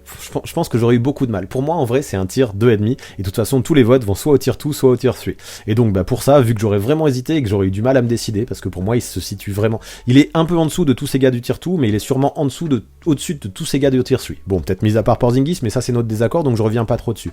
Quoi qu'il en soit, et ben voilà, moi j'aurais hésité, et ça va au tier 3, parce que vous êtes 53% à l'avoir mis à l'échelon 3, vous étiez 47% à le mettre à l'échelon 2. Je comprends vraiment les hésitations que vous avez eues, et ça se joue à quelques voix, hein, à quelques votes, donc ouais, c'est vraiment un haut du panier du tier 3, on va dire, pour Jarrett Allen. Je valide ce choix, à condition qu'on se rappelle qu'il fait vraiment partie du haut du panier du tier 3, comme on se rappellera que Porzingis, s'il reste là, fait lui aussi partie du haut du panier du tier 3. Et je pense qu'en fait, pour finir là-dessus, pardon, je pensais avoir fini, mais non, j'en rajoute une. Je pense que, effectivement, c'est difficile de le mettre très haut parce que il dépend vraiment d'un collectif très fort dans lequel il a un rôle défini et ce rôle-là dans lequel il peut pas trop briller. Et c'est vrai que bah, c'est pour ça, ces joueurs qui dépendent vraiment d'un collectif, c'est difficile de les juger. Et c'est peut-être pour ces raisons que vous l'avez mis au tier 3. Et peut-être que finalement, moi, j'ai beau y réfléchir, je l'aurais potentiellement mis au tier 3 pour ces raisons-là, même si c'est génial d'avoir un rôle dans un collectif et d'être utile là-dedans. Mais du coup, ça devient beaucoup plus difficile d'avoir de la valeur individuelle quand tu dépends tant d'un collectif, même si dans ce collectif, ben, grâce à toi, il est super bien huilé des 2 côtés du terrain. Anthony Davis maintenant, et lui on le sait, eh ben quand il veut, quand il peut, et surtout quand il peut, parce que quand il est en bonne santé, c'est capable d'être un monstre des 2 côtés du terrain. Statistiquement, il réalise sa meilleure saison depuis qu'il est chez les Lakers, avec des moyennes de 26 points, 13 rebonds, 2 contres à 56% au tir. Le niveau de AD, son talent, ce qu'il est capable de faire sur le terrain, tout ça on le connaît, c'est très haut, c'est très fort. Le souci, ben on le sait avec Anthony Davis, c'est la santé et c'est le mental qui va avec, parce que forcément, quand le corps va pas bien, eh ben c'est difficile de faire suivre le cerveau et la confiance finalement. Là comme souvent, cette saison, il n'a pas été épargné par les blessures et malheureusement, là on l'a appris ces derniers temps, apparemment en tout cas actuellement, il n'est pas entièrement remis de son pépin au pied droit. Néanmoins, ce qu'on pourra pas lui reprocher, c'est que cette année il a une vraie envie de bien faire et encore plus depuis la blessure de LeBron. Là. AD sur le terrain, moi je trouve qu'il se comporte en leader, en tout cas de plus en plus, il a un gros impact offensif, il a une vraie capacité à créer son tir et à s'approcher du cercle, il a de super appuis aussi, il a d'excellentes mains, il a un super pull-up en mid-range, tout ça on le sait, hein. De toute façon, Anthony Davis, quand il est en bonne santé, quand il est au top de sa forme physique et mentale, c'est un mec qui est capable, quand il est chaud, de scorer sur quasiment n'importe quelle défense, voire même sur toutes les défenses. Et de l'autre côté du terrain, c'est la même. C'est un mec qui est long, qui est mobile, qui est athlétique, qui peut switcher, et quand il joue de manière agressive, ce qui n'était pas forcément le cas ces dernières années, mais en ce moment, en tout cas dernièrement, c'est de plus en plus souvent le cas, c'est dur de lui scorer sur la tronche. Non, vraiment, le talent de ce mec est là, le niveau sur le terrain est là aussi. Le problème, c'est son corps et sa capacité à rester en bonne santé. Là-dessus, il doit encore prouver des choses, et il va devoir prouver des choses en play-off. C'est pour ça qu'on l'attend si fort en cette fin de saison, j'en parlais, hein, il faisait partie des joueurs que j'attends le plus à partir de maintenant. Donc voilà, maintenant si on parle collectivement, on a vu les Lakers qui ont fait un très mauvais début d'exercice. Pourtant, ils ont encore de vraies chances d'aller en play-off, et s'ils veulent y arriver ou faire quelque chose, ça passera forcément par un très gros AD, et ça passera par de plus en plus de matchs comme il fait dernièrement, même si, effectivement, il a encore des hauts et des bas, parce que peut-être que, comme d'habitude, il n'est pas à 100% de son physique. Donc voilà, maintenant, il en est capable, je pense, d'atteindre ce niveau que je veux, même si malheureusement, c'est impossible d'être rassuré constamment à 100% concernant son physique et sa capacité à se blesser, ou à rester en bonne santé plutôt.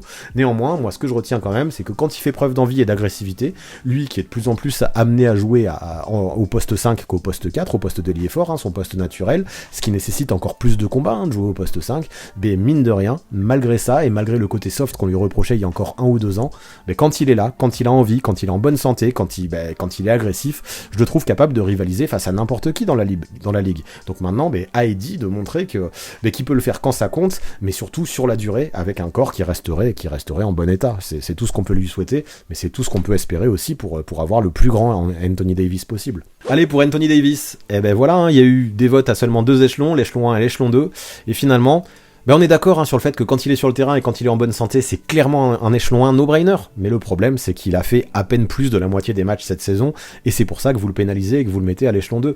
On le sait, c'est le seul joueur peut-être aujourd'hui, et en tout cas parmi ceux qu'on a classés jusqu'à maintenant, qui est un franchise player, qui est capable de l'être en tout cas. Mais maintenant, on a pénalisé des joueurs parce qu'ils n'avaient pas assez de matchs et parce qu'ils pouvaient pas assez montrer leur niveau sur la durée. Je comprends, Anthony Davis, même si quand il est là, il fait le taf d'un tier 1, il a pas joué suffisamment de matchs potentiellement pour l'être, donc ce tier 2, je le comprends totalement, mais vous inquiétez pas, les 32% qui ont voté au tier 1, je vous comprends également totalement. Enfin voilà, parce que vraiment, je le répète, quand il est sur le terrain, il y a peu de choses à lui reprocher. Il y a des choses à lui reprocher, mais peu de choses, juste qu'il le fait pas assez souvent en raison de son corps qui le lâche beaucoup trop régulièrement. Maintenant, Nikola Vucevic. Et à Chicago, globalement, collectivement, on le sait, on est en difficulté cette saison. Et les résultats suivent pas autant que prévu.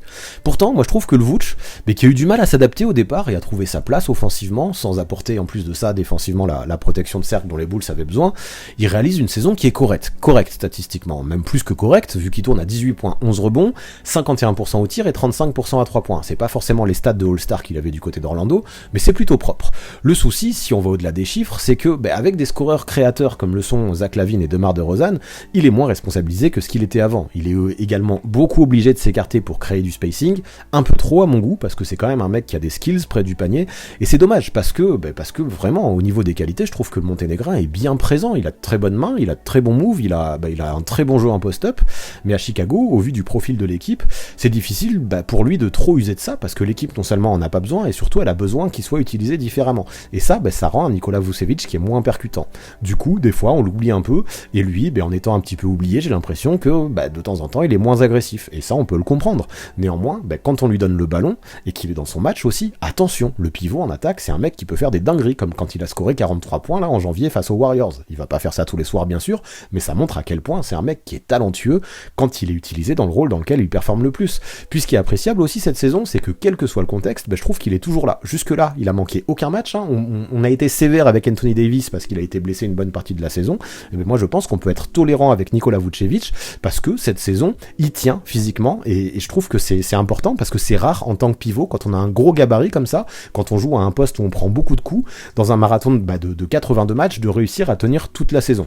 Non, globalement, même si effectivement on connaît ses lacunes défensives, j'ai quand même pas mal de bien à dire de Vuc, mais forcément tout ça c'est parasité par les faibles résultats collectifs et par son utilisation, par son agressivité qui est en dilettante aussi.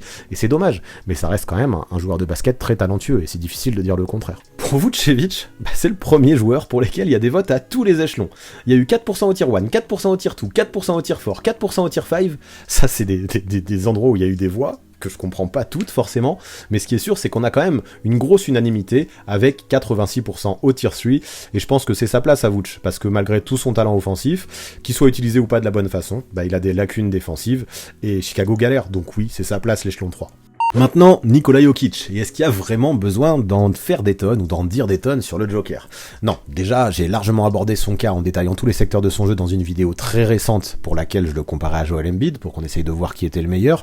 Donc pour faire simple, moi ce que je retiendrai avec lui, c'est que offensivement et de loin, c'est le pivot le plus complet de la NBA. Le gars il tourne en triple-double ou presque quand même, et ça c'est du jamais vu pour un mec à son poste. Il est à 25 points, 12 rebonds, 9,9 passes, il est plus en triple-double, mais presque, mais en tout cas il est passé en dessous du triple-double au moment du live, 63% de réussite au shoot et 40% à 3 points. Comment tu veux faire plus polyvalent, plus complet ? C'est peut-être pas le meilleur scoreur de la ligue, c'est sûr, c'est encore moins le joueur le plus athlétique de la ligue, mais il compense tellement grâce à son apport dans tous les secteurs, grâce à son QI basket, grâce à sa capacité bien sûr à passer la balle aussi, grâce à son sens du jeu. C'est un joueur avec une panoplie qui est hyper précise, hyper affûtée, qui mène vers une efficacité qui est complètement folle sur ses tirs. Et même si ça pourrait pas s'imaginer au premier abord quand on le rencontre ce mec, parce qu'il donne l'impression d'avoir un physique qui lui donne un air super pâteau, mais il suffit de le voir jouer 5 minutes pour se rendre compte à quel point, quand il a la balle en main, c'est un artiste, c'est un Mozart du basket presque. Et défensivement, c'est la même. Bien sûr, c'est pas le secteur dans lequel il est le meilleur, il est moins mobile que certains de ses congénères au poste de pivot, il est moins athlétique aussi, peut-être moins percutant, c'est sûr, mais peu importe, il est loin d'être un cancre dans le domaine, parce que là encore, il compense avec sa science du jeu, sa capacité à faire la bonne action quand il faut, sa façon de se placer aussi, d'anticiper, ou de connaître les systèmes et même les tendances de ses adversaires. C'est fort, franchement. Est-ce qu'il y a vraiment besoin d'en dire plus pour Jokic ? Non, franchement, je pense pas. Jokic, c'est un monstre, une sorte d'ovni qui a été jamais vu dans l'histoire NBA au poste de pivot, et sans la mauvaise passe des Nuggets qui a eu lieu dernièrement, et l'excellente forme aussi, il faut le dire, de son concurrent principal qui est Joel Embiid, il pourrait remporter son 3e titre de MVP de suite là, consécutif, les yeux fermés. Maintenant, c'est pas encore fait, on en parlera peut-être après du duel entre les deux, mais quoi qu'il en soit, oui, Jokic est un monstre, et je pense que vous allez mettre bien ça en valeur. Bon, et quoi qu'il en soit, pour Nikola Jokic, ça a été vite, hein, et forcément, il n'y a pas de débat. Bon, il n'y a pas d'unanimité parce que vous êtes entre guillemets, 95% à l'avoir mis au tier 1, mais bon, pour moi, de toute façon, il n'y avait pas de débat possible, bien sûr, on le sait, Jokic c'est un tier 1 no-brainer, on n'en fait pas plus.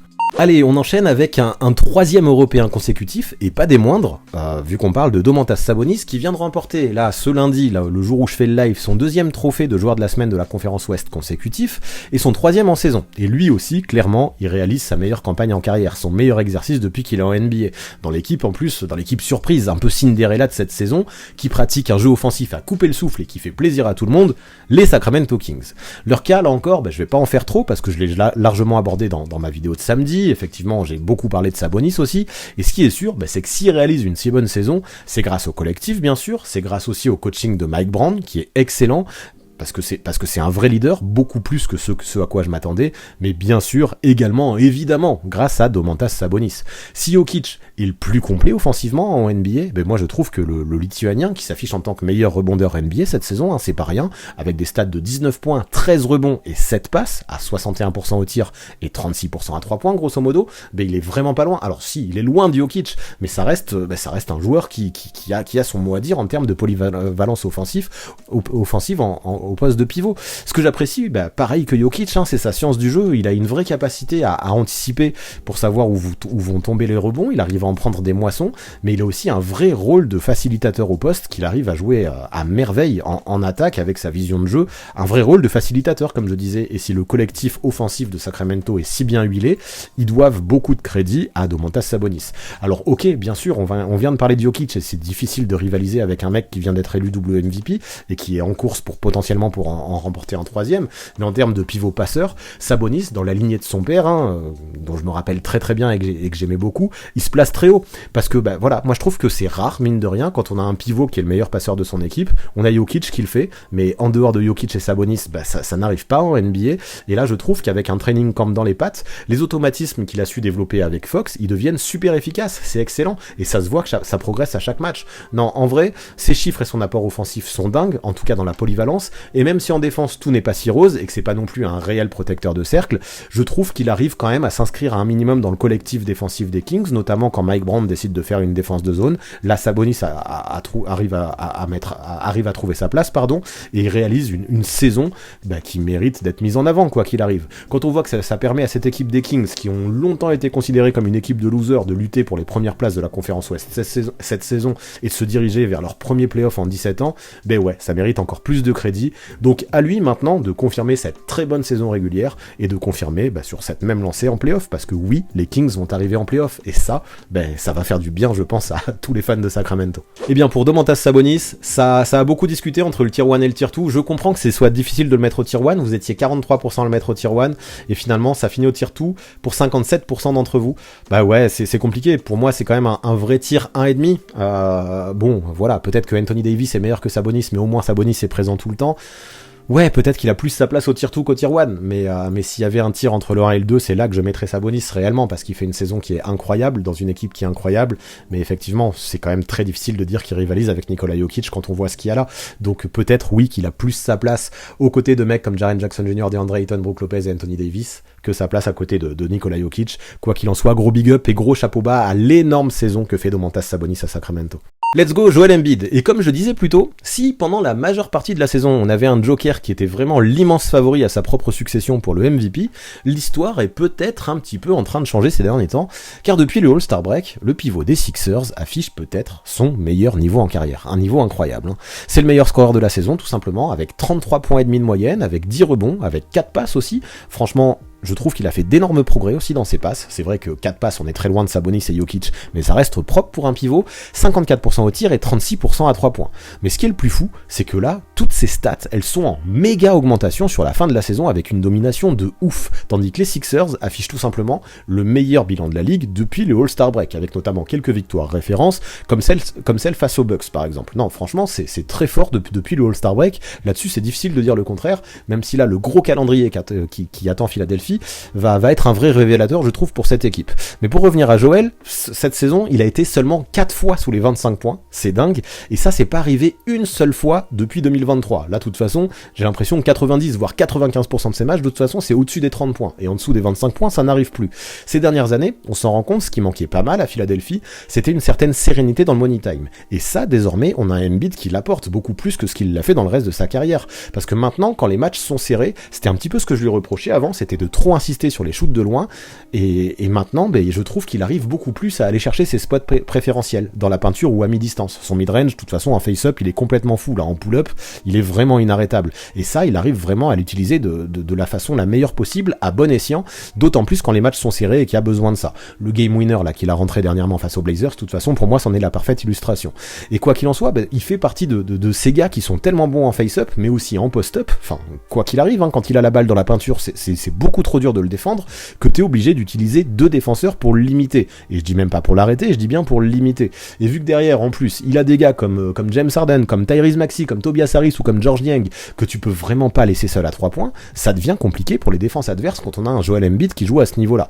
En parlant d'Harden d'ailleurs, j'adore comment le lien entre les deux joueurs s'est développé. Leur relation sur pick and roll ou même sur pick and pop, elle est assez exceptionnelle, et là on le sent match après match, semaine après semaine, il y a des progrès dans leur lien sur le terrain. Tout ça c'est fort. Après maintenant, pour revenir à Joel, je sais qu'il y en a beaucoup d'entre vous qui supportent pas le fait qu'il provoque tant de fautes, qu'il soit parfois protégé avec les arbitres, et le fait qu'il marque autant de points sur la ligne. Vraiment, je peux le comprendre. En plus de ça, ça se voit. Des fois, il manipule un petit peu les refs, quand il en fait un petit peu trop en ce sens pour provoquer la faute. Des fois, il va beaucoup trop chercher la faute. Et ça, oui, j'avoue que c'est pas le côté que je préfère moi non plus dans son jeu. Après, vu la violence des coups qu'il reçoit parfois aussi sur les bras, difficile de trop lui en vouloir pour ça quand même. Mais bon, avouons que c'est pas la meilleure façon, en tout cas la façon la plus spectaculaire de marquer des points. Quoi qu'il en soit, ça reste efficace, parce que c'est un mec qui en plus de ça est ultra adroit sur la ligne des lancers francs. Ajoutons à ça, parce que c'est important aussi, que quand il se motive, c'est un expert en défense, mais vraiment un expert, et ça fait beaucoup. Alors après, ok, de ce côté-là du terrain, peut-être qu'il a pas la même régularité que la régularité qu'il a en attaque. On peut lui reprocher aussi, défensivement, de pas donner forcément 100% de son énergie à tous les matchs. Néanmoins, j'aime beaucoup comment, quand son shoot rentre pas autant que d'habitude, quand il est un petit peu plus en difficulté en attaque, et que son efficacité offensive est pas forcément au rendez-vous, comment il arrive à changer son mindset, à se focus complètement sur la défense, en montrant que s'il le veut, quand il utilise son énergie plus en défense qu'en attaque, il est capable d'éteindre à peu près n'importe qui dans la ligue. Et ça, c'est fort. Enfin, ça reste toujours un des meilleurs défenseur de la NBA. Et s'il fait pas partie des candidats au Deep Boy, c'est justement parce que pour l'instant, j'ai l'impression qu'il utilise un max de son énergie en attaque, où il est très bon aussi. Donc non, je vais pas en faire plus. J'ai pas grand chose à dire de plus cette saison encore, et peut-être encore plus que d'habitude, même si à nouveau il a connu des blessures. Sa saison régulière est létale, avec une régularité qui est folle. Donc maintenant, et c'est là qu'il va être attendu, à lui de montrer qu'il peut avoir le même impact en play-off, en espérant qu'il va être enfin à 100% de sa forme physique, à 100% de sa bonne santé, et qu'il pourra peut-être passer le 2e tour pour la première fois de sa carrière, parce que assurément, c'est ce qu'on va attendre de sa part à Joel Embiid. Et pour Joel Embiid, ça part au tier 1, bien évidemment, aux côtés de Nikola Jokic. Pas de surprise, vous êtes 92% à l'avoir mis là. Après, forcément, on a du troll qui l'ont mis au tier 5. Joel Embiid, comme beaucoup de joueurs, assez haters. Et donc, c'est comme ça fait partie du jeu. Mais évidemment, quand on est un petit peu lucide, c'est impossible de le mettre ailleurs qu'au tier 1, aux côtés de Nikola Jokic. Après, qu'on ait la préférence pour Jokic ou la préférence pour Embiid, on en parlera en fin de live. Chacun a ses arguments. Mais en vrai, si on est lucide, c'est pas possible de le mettre ailleurs. Et on le sait tous.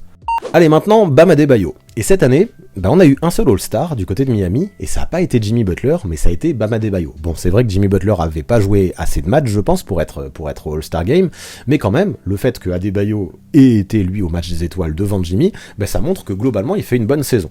Au niveau des chiffres, il est pas loin de proposer ses meilleures stats en carrière. 21 points, 9 rebonds à 54% au tir, c'est propre. Mais lui aussi, je trouve qu'il fait partie de ces joueurs dont l'impact se lie au-delà des stats. En défense, il est monstrueux. Moi, j'ai l'habitude de le comparer à une araignée, tellement il peut intervenir partout, sur tous les postes, avec une vraie vitesse, et gêner vraiment tout le monde avec ses longs bras. Il peut poser des contres, il peut intercepter des ballons, il peut changer des trajectoires, il peut se mettre sur les lignes de passe, et même si ses stats aux contres et aux interceptions sont pas non plus complètement folles, je trouve que son impact, quoi qu'il en soit, pour gêner les adversaires, est dingue. Tout ça grâce à une vraie mobilité, et une grosse vitesse et une grosse rapidité latérale. On en parle peu, je trouve, dans les candidats pour le trophée de meilleur défenseur de l'année, même si c'est vrai que de temps en temps son nom est cité, mais moi je suis persuadé que si Miami collectivement réalisait une meilleure saison, ce serait un candidat complètement obvious. Je dis pas qu'il mériterait le titre de Depoy, le trophée de Depoy, mais franchement on en parlerait dans le top 3, c'est sûr et certain. Franchement, sur l'attitude défensive et l'apport qu'il a de ce côté-là du terrain, moi j'ai rien à dire, c'est très très bon. Par contre, ce qui m'embête un petit peu plus, c'est son impact qui est complètement irrégulier en attaque. Sa moyenne de 21 points, elle est bonne, c'est vrai, et les qualités sont là. Moi je trouve que Bam Adebayo, il a un profil à part, avec un dribble qui est plus que correct, et même une réelle vision de jeu, une certaine capacité à créer pour lui, et même pour les autres, qui souvent fait les bons choix en plus de ça, donc un bon petit QI basket. Néanmoins, il y a des matchs où tout simplement on le voit pas, où on le voit très peu, on l'oublie, ou plutôt, il se fait oublier en fait, en raison d'un gros manque d'agressivité de temps en temps. Ces matchs à moins de 15 points, moi je trouve qu'ils sont trop fréquents vu ses qualités et son profil, d'autant plus contre des grosses équipes. Franchement, c'est les pires moments, moi je trouve, dans lesquels il disparaît, et ça m'inquiète. Pour ça, offensivement, j'en attends bien plus de sa part. À Miami, on a un Jimmy Butler qui vieillit de plus en plus, même s'il reste très bon, mais il a besoin d'aide pour mettre des points dans la peinture, et Adebayo doit être ce gars qui va scorer de façon plus régulière. Après, je suis sévère le concernant, parce que j'en attends beaucoup de lui, parce que je suis conscient qu'il a un très haut niveau, et je le répète, en plus de ça, il réalise une très bonne saison, que ce soit dans les stats, dans la moyenne, etc. Mais moi, vraiment, c'est dans sa capacité à disparaître face aux gros joueurs que j'ai du mal, et c'est plus fort que moi. Je peux pas m'empêcher d'être frustré quand je réfléchis à sa constance dans le collectif du 8 offensivement. Heureusement, qui compense de façon divinement bonne d'un point de vue défensif, et ça, je trouve que ça sauve un petit peu sa saison. Maintenant, voilà, bam, j'en attends plus de toi en attaque, je crois que j'ai été clair par rapport à ça. Pour Bam Adebayo, pas trop d'hésitation non plus. Vous êtes 73% à le mettre au tir-tout, et pour moi c'est sa place. De toute façon, ce que j'ai vu dans le chat, vous êtes à peu près d'accord avec mon constat, on va pas en faire plus. Vous étiez 15% à le mettre au tir-3, je trouve ça trop sévère, 12% au tir-1, je trouve ça bien trop haut. Non, vraiment, sa place elle est au tir-tout, surtout quand on voit les noms qu'il y a au tir-tout. Donc Bam Adebayo au tir-tout, pas besoin d'en dire plus, à mon avis sa place est ici. Dernier joueur pour aujourd'hui, Pascal Siakam, qui, pendant la majeure partie de la saison, a joué pivot. C'est pour ça qu'on le met là aujourd'hui. Maintenant, il a été redécalé au poste 4, son poste naturel depuis la deadline, avec l'arrivée de Paul Tull. Mais si on le met au poste de pivot, c'est que oui, au vu de l'absence au poste 5 qu'il y avait à Toronto, c'était là, en tout cas c'était le poste auquel Nick Nurse l'utilisait. Mais bon, voilà, moi je comprends en tout cas, même si, c'est ce que je disais encore, même si on peut critiquer Basketball Référence, je trouve ça finalement logique qu'il l'ait mis là, et si on l'analyse sur cette saison, c'est normal de l'analyser sur le poste auquel il a le plus joué. Donc finalement tout ça, on va pas non plus faire un gros débat, je comprends. Et globalement, si on parle de Siakam, on a un Camerounais qui a fait de très bonnes perfs durant cette campagne. Son match à 53 points je crois, ou 52, 53 peut-être, on s'en rappelle. Et en carrière, de toute façon, clairement, il a jamais autant scoré que cette saison. Il a des stats de 24 points, 8 rebonds, 6 passes, 47% au tir, 34% à 3 points. Vraiment, il réalise une saison très solide. Mais le souci, c'est que ça suffit pas aux Raptors pour avoir des ambitions. Et surtout que depuis le All-Star Break, on s'en rend compte, ça s'est quand même dégradé du côté de Siakam avec une adresse qui a réellement chuté. Sa superbe confiance de début de saison, elle a semblé quand même rapidement s'envoler. Et ce qui est compliqué, c'est que depuis la deadline, en fait, je trouve qu'il joue un petit peu à l'envers. Bon, il y a un petit peu de mieux ces derniers temps, mais globalement, c'est pas ouf. Ça se voit, il met pas ses shoots, ça le frustre, et du coup, plutôt que d'être patient et d'attendre que l'adresse puisse revenir, j'ai l'impression qu'il va forcer davantage. Il joue pas dans le bon sens, et finalement, il est bien moins efficace quand il force que quand il laisse le jeu venir à lui. Après, attention, on va pas le juger que sur ces dernières semaines, parce que comme je disais, non seulement il y a du mieux dernièrement, et de plus, je trouve qu'il s'adapte de plus en plus à la présence de Paul Tull, qu'il avait pas en début de saison. Je pense que ça explique aussi pourquoi il a baissé dans ses chiffres et ses pourcentages, et surtout, moi je veux retenir que avant ça, le reste de sa saison est très très bon. Sauf que voilà, c'est difficile d'oublier son mois de mars, où il était, je le rappelle, à 17 points à 42% au tir. C'est faible, et ça montre que dernièrement, il y avait quelque chose qui clochait un petit peu de son côté. Maintenant, attention, ça reste quand même un joueur très complet, qui peut créer pour lui, qui a très bien développé son QI basket aussi à travers les années, qui est super athlétique, qui peut fuser en contre-attaque, qui peut être très bon sur ses drives, et qui en plus de ça défend bien, switch, et peut performer des deux côtés du terrain. Néanmoins, si je fais un bilan sur Pascal Siakam, j'ai quand même de plus en plus de doutes sur le fait qu'il peut être l'option 1 d'une équipe ambitieuse, comme on aimerait que ce soit le cas à Toronto, le fait qu'il soit option 1 d'une équipe qui gagne plus de matchs, et forcément là sa mauvaise passe récente elle s'est ressentie sur les résultats de l'équipe qui devra probablement lutter lors du play-in pour se qualifier en play-off. Heureusement quand même, comme je disais, que ces derniers jours ils semblent se sentir mieux, pourvu que ça dure, parce que sinon les fans de Toronto risquent d'être déçus cette saison, parce que leur aventure à cette équipe pourrait s'arrêter de façon bien anticipée. Allez, pour Siakam, c'est logique, on n'oublie pas toute la grosse saison qu'il a faite avant son petit coup de mou au mois de mars. Pour tout ça, il mérite le tier 2 largement, comme 80% d'entre vous l'ont dit. Vous étiez 7% au tier 1, bon, là on va peut-être pas abuser non plus. 13% au tier 3, c'est trop sévère. Non, pour moi, Pascal Siakam, même si c'est pas du tout un pivot naturel et que c'est le poste pour lequel il a été utilisé par défaut cette année, il mérite vraiment un tier 2. Épilogue. Et donc, si on fait le bilan, finalement, on a quand même pas mal d'accords. On va commencer par la fin. Et au tier 5, on a du Mitchell Robinson, du Mason Plumlee, du Kelly Olynyk et du Isaiah Stewart. Encore une fois, je le répète, ça veut pas dire qu'ils sont pas bons. S'ils étaient dans ce live, déjà, ça veut dire qu'ils sont bons et que c'est des vrais pivots NBA. Ça veut dire juste qu'ils sont en dessous des autres. Et tout ça, je le valide. Au tier 4, on a du Christian Wood, du Jakob Poeltl, du Yusuf Nurkic, du Steven Adams, du Alperen Sengun et du Wendell Carter Jr. Peut-être que Sengun aurait pu viser un poil plus haut, mais je le vois quand même en dessous de ceux qui sont au tier 3 à l'instant T. Steven Adams, c'est pareil, mais je pense qu'il a manqué trop de matchs. Donc non, vraiment, je valide ce tier 4 à peu près comme il faut. Ensuite, on parle du tier 3. On a du Clint Capella, du Ivica Zubac, du Nick Claxton, du Miles Turner, du Rudy Gobert, du Al Horford, du Kristaps Porzingis, du Jarrett Allen et du Nikola Vucevic. Je trouve qu'on a des niveaux très disparates et très hétérogènes dans ce tier 3, mais ça arrive souvent. En même temps, c'est volontaire, hein. De toute façon, vu qu'il peut y avoir que 5 tiers dans les votes Twitch, il y a forcément un tiers du milieu où il y a un petit peu le ventre mou et des profils très différents et finalement un niveau très hétérogène. Bien sûr que un Porzingis, moi de toute façon c'est mon principal désaccord avec vous. Je pense que Porzingis, même malgré son manque de hype et même malgré les résultats mauvais, mais mauvais, pas si mauvais que ça des Wizards, hein, parce que les Wizards ils sont autant en course pour le play-in que finalement le sont les Raptors aussi, ou même les Bulls ou pas mal d'autres équipes. Moi Porzingis je l'aurais mis plus haut, mais ça c'est mon avis, c'est notre désaccord, et donc ça s'entend. Il y a peut-être quelques joueurs qui auraient pu viser plus haut. Un Al Horford il fait pas les stats suffisantes, mais quelle saison il fait. Un Rudy Gobert c'est pareil, hein, il est décevant cette saison, mais ça va beaucoup mieux ces derniers temps. Un Miles Turner c'est pareil, j'apprécie aussi beaucoup ce qu'il fait cette saison. Un Vucevic ça manque de défense, enfin voilà, compliqué, mais globalement je suis assez d'accord avec ce tier 3. Petit désaccord ici, mais il est pas géant, voilà. Peut-être Porzingis un poil plus haut, c'est que mon avis, et vu que vous étiez nombreux de toute façon à le placer au tier 3, je vous rejoins là-dessus. Au tier 2, on a Jaren Jackson Jr., on a DeAndre Ayton, on a Brook Lopez, Anthony Davis, Domantas Sabonis, Bam Adebayo et Pascal Siakam.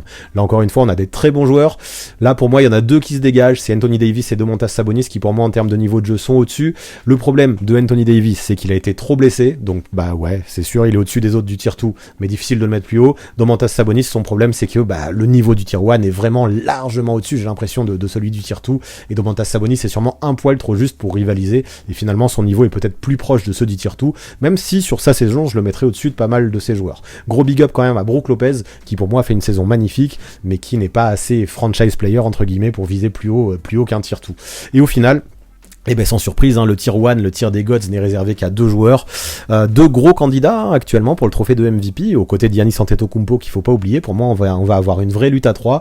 Et donc là, justement, moi, ce qui m'amusait, c'était de vous demander votre avis. S'il y avait encore un tier supérieur, un tier ultra god qui n'était réservé qu'à un seul joueur et dans lequel on pourrait en mettre qu'un seul, je vous ai demandé qui vous mettriez, et ça a été très serré, mais 58% d'entre vous mettraient Joel Embiid au-dessus de Nikola Jokic, en tout cas à l'instant T. Donc on verra ce que ça dit en fin de saison. On verra aussi, comme je disais, on a Giannis Antetokounmpo qui peut se mêler à cette course au MVP, mais ça nous donne un vrai avis en tout cas de vos tendances par rapport potentiellement à ce trophée, et même sans parler de ce trophée par rapport à la hiérarchie qu'il y a au poste de pivot actuellement, où finalement on a quand même, on le voit, une vraie densité, et peut-être parmi tous les postes qu'on a fait depuis le début de la saison, ce poste où on a le plus de bons joueurs, parce que le tier 5 des pivots, je pense, est largement au-dessus du tier 5 de pas mal de postes qu'on a fait cette saison. Quoi qu'il en soit, merci encore pour ce live, parce que vous avez été très bon et très juste globalement dans tous vos votes, malgré les quelques trolls qu'il y a eu de temps en temps.